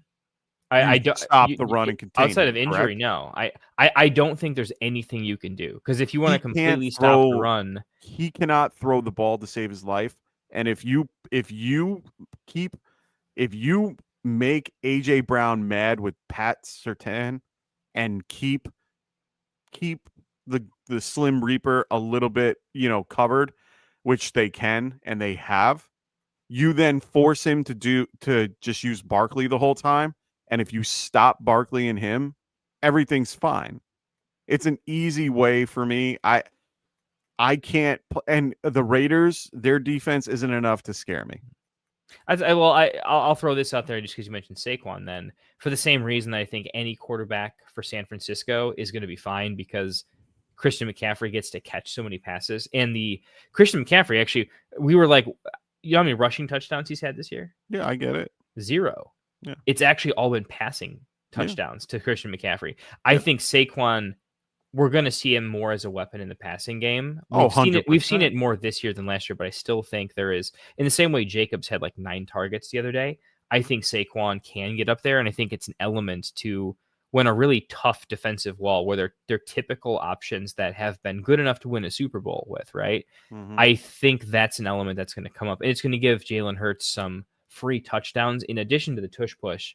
The finding Barkley in space in the passing game is just good for him from a fantasy football outcome. So it gives me enough where I like Jonathan Taylor a lot. I think over the course of 17 games, we're going to see more games where Jonathan Taylor rushes for 130 yards, 2 touchdowns, and the rest of the offense was good, but JT was really the biggest part of it. And I think you'll also see some Daniels rushing production and touchdowns from it. Agreed. But Hurts to Daniels, I'm just going to lean a little bit more specifically on what I still think the passing floor is for Hurts. Where I side with you is I don't think Hurts is a good passer of the football. No. That's where I don't hear what I'm not saying is you won't find me be like, yeah, Jalen Hurts can toss the football. That's where I'm out. I'm much more that I think Daniel Jones is worse at passing the ball. And I think they have more reasons on that team to just run the actual rock and keep games close. And Indy has an underrated defense, in my opinion. Think about what happened in the context of who Indy is. Head coach, the offensive coordinator for the Eagles, who had Jalen Hurts. Both are prototypically basically the same thing, but Daniel Jones is a better passer. That is the only big difference of the two, is that Daniel Jones can pass the ball a lot better and more accurately. You can give him any knock you want. I've seen him for the last freaking 5 years. I know who the guy is. I've seen him play. He didn't have a line. They didn't have a good offense to help him, and they didn't do anything to help him at all. They now they now have Pittman, who is serviceable. They have Downs. They have A.D. Mitchell. They have all different types of weapons that have been around. They bought him. They basically got him Tyler Warren, and all those pieces together have worked out to be something good the last few weeks. Yeah, they had one really bad game, or they had one really good game against a really bad defense. The rest of them have been guys like the Broncos, who we are currently talking about in this case. I feel more comfortable with a guy like Daniel Jones, who can easily do well against a bad defense, which we've already seen. Hurts has a harder time against good defenses, and and that's because the team will lean on the run because he can't throw it. So teams shut down the pass for him to be able to only need to run. Now, yeah, the upside with rushing in fantasy, I get it. But at the end of the day, Daniel Jones can do more because his ceiling's higher with his passing. And he has the same type of ability to vulture touchdowns from JT, because we saw it in week 1, because I was I was cursing his name in week 1. It's gotten to the point where I am well past Hurts. I have always been down on Hurts. I was always down on Daniel Jones, but in this offense, he looks good. He looks solid. Everything is fine with me. I'm going Jones. I can't do it. Can't do it. Put a couple bucks on it, man. I'll put my dollar bet on it. One. I'll put a dollar bet on that for a better what is it? Better performance, better finish. You want to do better finish? We could do better finish. Better fantasy finish. We could do better fantasy finish in this one. I'll do $1 on you. Yeah, we'll do our little you, dollar bet. So Scott goes back to my question. Walker scares me because of Charbonnet. Thoughts? Also, my opponent has Kyron Williams, so I'm in the hole. All right. So if you're in the hole, JMO might be a better option. It's just a ceiling play. It's just a way to get you back into the game, to be able to, have an opportunity. That's the only upside for you. I like Charbonnet too. I'm not even anti-Charbonnet. I'm not scared of Walker. I'm not scared of Charbonnet and Walker. I forgot who it was. I hope I reposted it. I got to look back. Someone posted something recently and I went, it opened my eyes, and I was looking at it and they're like, they were saying something about production of Walker and Charbonnet. Oh, it's the rushing success rate. Was it that? Oh, you saw it? Because a lot of the misnomer that, like, the false, like, you think this, but it's not actually true, is that Charbonnet has been more efficient. It's not. It's Walker. But when they actually looked at it, they're like, yeah, no, Walker was like 44%. Walker is more efficient. Charbonnet was like 30, 32. Walker was 44%. And Charbonnet is battling injury, and he's also, he's been playing with injury the last few weeks. They've been giving it to Walker more, and they've been doing fine. They finally kind of balanced it out where it's 60-40 now. That's not a bad thing for Walker. Does it hurt when you see Charbonnet on the goal line after Walker just ran it down the field? Yeah, it hurts. But I think Walker is more. I think Walker has more to play for at the end of the day. He wants a contract next year. He wants to move forward. They could be looking to trade him at one point. He is somebody that I think he has that chip on his shoulder and mindset. He's really good at football, man. He's just really good. Really good. You can see it. You can when see they how came much, out, he was compared to Breece Hall. The idea was that Breece Hall was Breece, but Kenneth Walker was real close. Yeah. So I'm telling you, just hold tight with Walker. I have Walker everywhere. I drafted Walker in almost every league. I have Walker and Kyron Williams in every league. The same way that James Cook is just tearing it up. I love James Cook. Trust me, if you put Walker in James Cook's situation, you would see some shit. That's all I'm going to say. And Walker, that offense looks good. Darnold looks like an adult in the room. Turnovers are down. If anything, Walker stands to gain a few more explosive runs coming up. And we're still seeing good involvement in the passing game, not as heavy as last year, but still solid.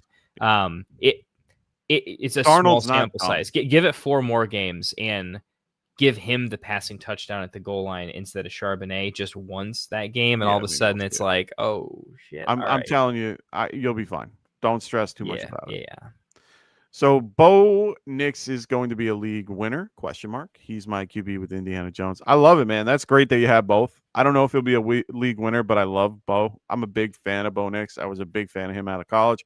Big fan of him coming to coming and being with Sean Payton. Kind of wanted him to be a Giant, but that's not my call. We got neighbors instead, which is fine. But I like Bo Nix. I think he has a really strong career moving forward this year, especially. I think he'll be fine. And good for you. And I think he'd be better if they had a worse defense. I hate that their defense is so good. Defense is really good. Really good. Should help out JK and Harvey a little more than Bo Nix for game script, but you would have to kidnap Hurts and lock him in the class. Oh God, he goes. The Eagles are a well-balanced team. They can win passing or running. They just they adjust well and spread the ball around. I know you're an Eagles fan. I'm not trying to like hurt you. You know, did you watch Hurts in the Super Bowl this past year? MVP. And No, you know, if you upset an Eagles fan in chat, they're like those Philly I guys. get They it. come I for get you. it. You They know what I come. mean? I know. Maybe I'm I just know. pandering, so they don't at me. Hey, you know what? That's fine. I have never been. The difference for this is I've never been a Jalen Hurts fan because he is such a cheat code for fantasy that it upsets me to the point where it's just like, That's fair. no, it's just annoying. Like I play in a 4-point passing touchdown leagues for all my big money leagues, which is annoying, and I want to change it because of this, because of a guy like this, because it sucks that you like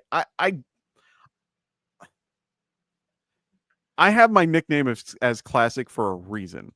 I like the prototypical pocket passer that can scramble once in a while and get you points. Like I like Justin Herbert more than anything because he can sling the damn ball for 4,500 yards a year, every year. Jalen Hurts doesn't throw the ball that often. Like last year, he finished the year with 2,500 yards. And it blows my, or 2,900, whatever. It blows my mind that that's considered good. Back in the day, Dan Marino was the staple. John Elway, the staple. Those guys were throwing the ball. They didn't run the ball.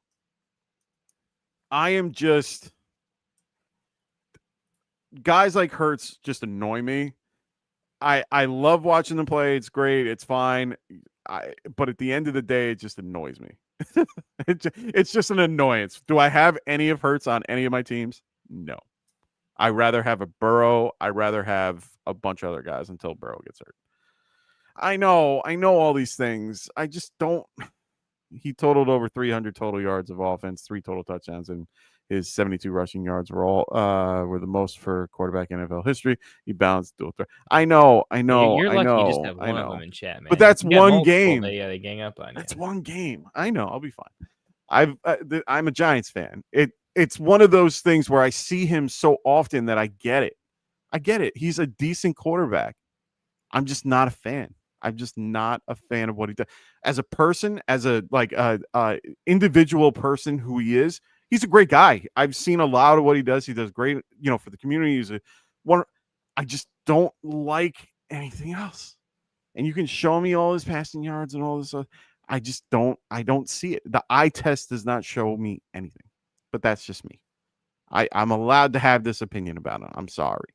I'm just sorry. So the Smith says, who would you replace Juwan Jennings Johnson with? Waller. Or Strange. Waller or Strange. There's real consideration for Njoku for me. I think the quarterback change might favor Njoku a little bit, only because it could do something. But I don't think it's strong enough to go over. I like Waller over Njoku and Strange for sure. Well, Waller has real potential to be like their only red zone weapon. It's like Achane Waller. It's going to go to one of them and a lot of their trips. And I still think he could be okay. It's close. I will throw out there, I'm pretty in on Mason Taylor. The matchup I love Dallas Taylor. is amazing. He's actually my favorite play. He's hurt. That's my only caveat. He is hurt. If it looks like he's 100% good to go, I've got a spicy play that I think he's going to be just that guy that always gets 8 or 9 targets in that offense in a way that we saw Fannin early in the season, where I don't love these guys. It's a 1:00 game, so you can check in on Sunday, and I'll let you know. There you go. Otherwise, I agree with you. I think Waller is here to stay. I'm pretty excited about that. To me, he's top 10 until further notice. Yeah. Will Hayes goes Keon Coleman or DeMarcaro full PPR. I like DeMarcaro. I'm gonna go DeMarcado. I think it's a safer play.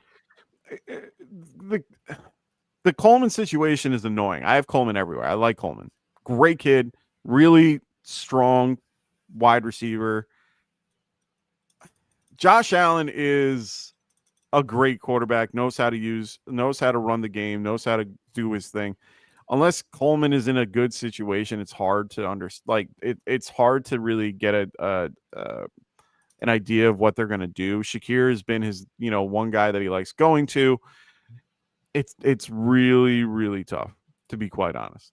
I'd prefer DeMarcaro just because he's a running back, the volume play, the concept that he's closer to, Kyler in general, because they know each other. I just feel a little bit better about that situation than I do about Keon Coleman.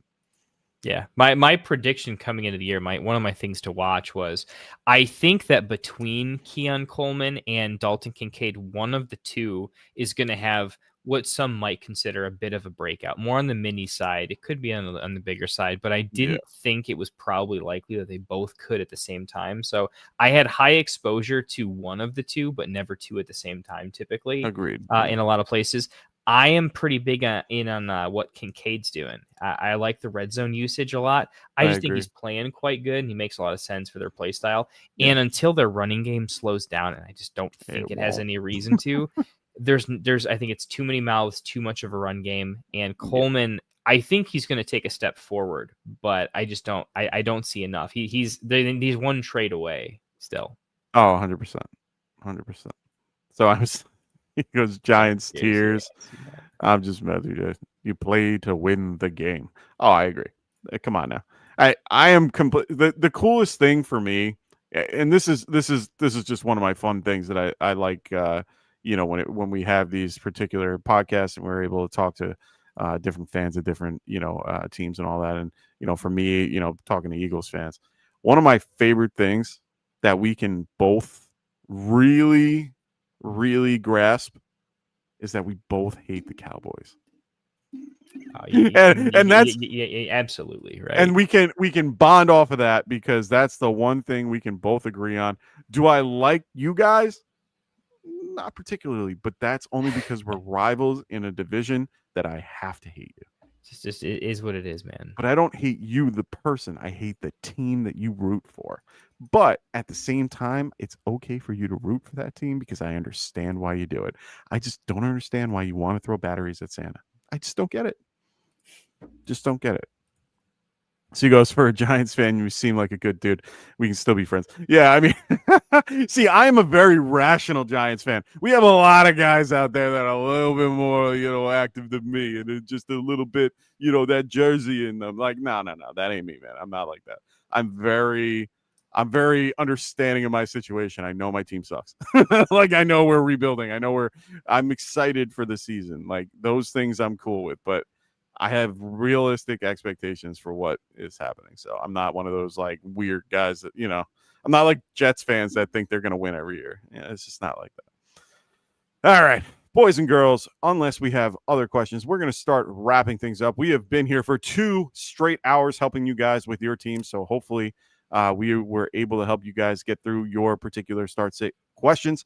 I will be back here on Sunday morning to help you guys out and also watch a little bit of that Minnesota and Cleveland game, so that should be fun out in London. That should be defensive show, boys. Oh, that will be some pick sixes. Disgusting watching show. I will be as much in the Discord as I can with injuries and typing stuff. I got a wedding that night, so I might not be as coherent. Beyond that, make sure, if you haven't already, check out Underdog Fantasy. For those that haven't, make sure you do. Make sure you guys are using the promo code GETRIGHT, and they will make sure to give you this. New players get play 5, get 50 for new customers. This is for those pick'em games. If you haven't played them, they are fun as can be. I currently don't have the current one that we have, but make sure you guys check it out. They do have promos for that all the time. Give you gimme picks all the time. Make sure you guys, if you haven't already, like and subscribe to the show. Always enjoy having everybody in the chat. Thank you, everybody, for being here. Amazon Pancakes, especially you. We got Joe Ortiz. Amen to that. Everybody, John and Will Hayes, Perry, all you guys. Scott, thank you guys for all coming. Geo Blurs and who else? We got Ant in the house. Great to have you here today. The Schmitty, thank you so much. Tyler, always a pleasure. Jay, great having you here. Matt C, always glad. Sadness is life. Oh, just all you guys. Really appreciate it. If you're not already in the Discord, make sure you guys are. We have the Discord link below. So make sure you guys jump in there so that Kendall and I can talk to you there throughout the week. We can always get you what you need. I always post injury news as well. So make sure you guys get in there. I think that's it, right? I think that's it, man. That's 2 hours, man. It was marathon. We haven't done. I know we've been trying to keep it to an hour, and we still go an hour and a half. But it's been a minute. But we're here for 2 hour, a 2 hour show. But it was injury apocalypse first week of buys. I think we expected the first week of buys is usually a pretty busy one. So you might need to help us get out of here because I can't find the button that I'm supposed to click. Because something happened in my particular thing. No worries. So you got to go to the media assets and find our music. We will outro video it. No problem. There we go. Because and then you're gonna have. Oh, I can end the stream. Anyway, thanks everybody. I hope everyone has a wonderful week 5. We will see you guys on Sunday morning at 11 a.m. And so good luck to everybody in week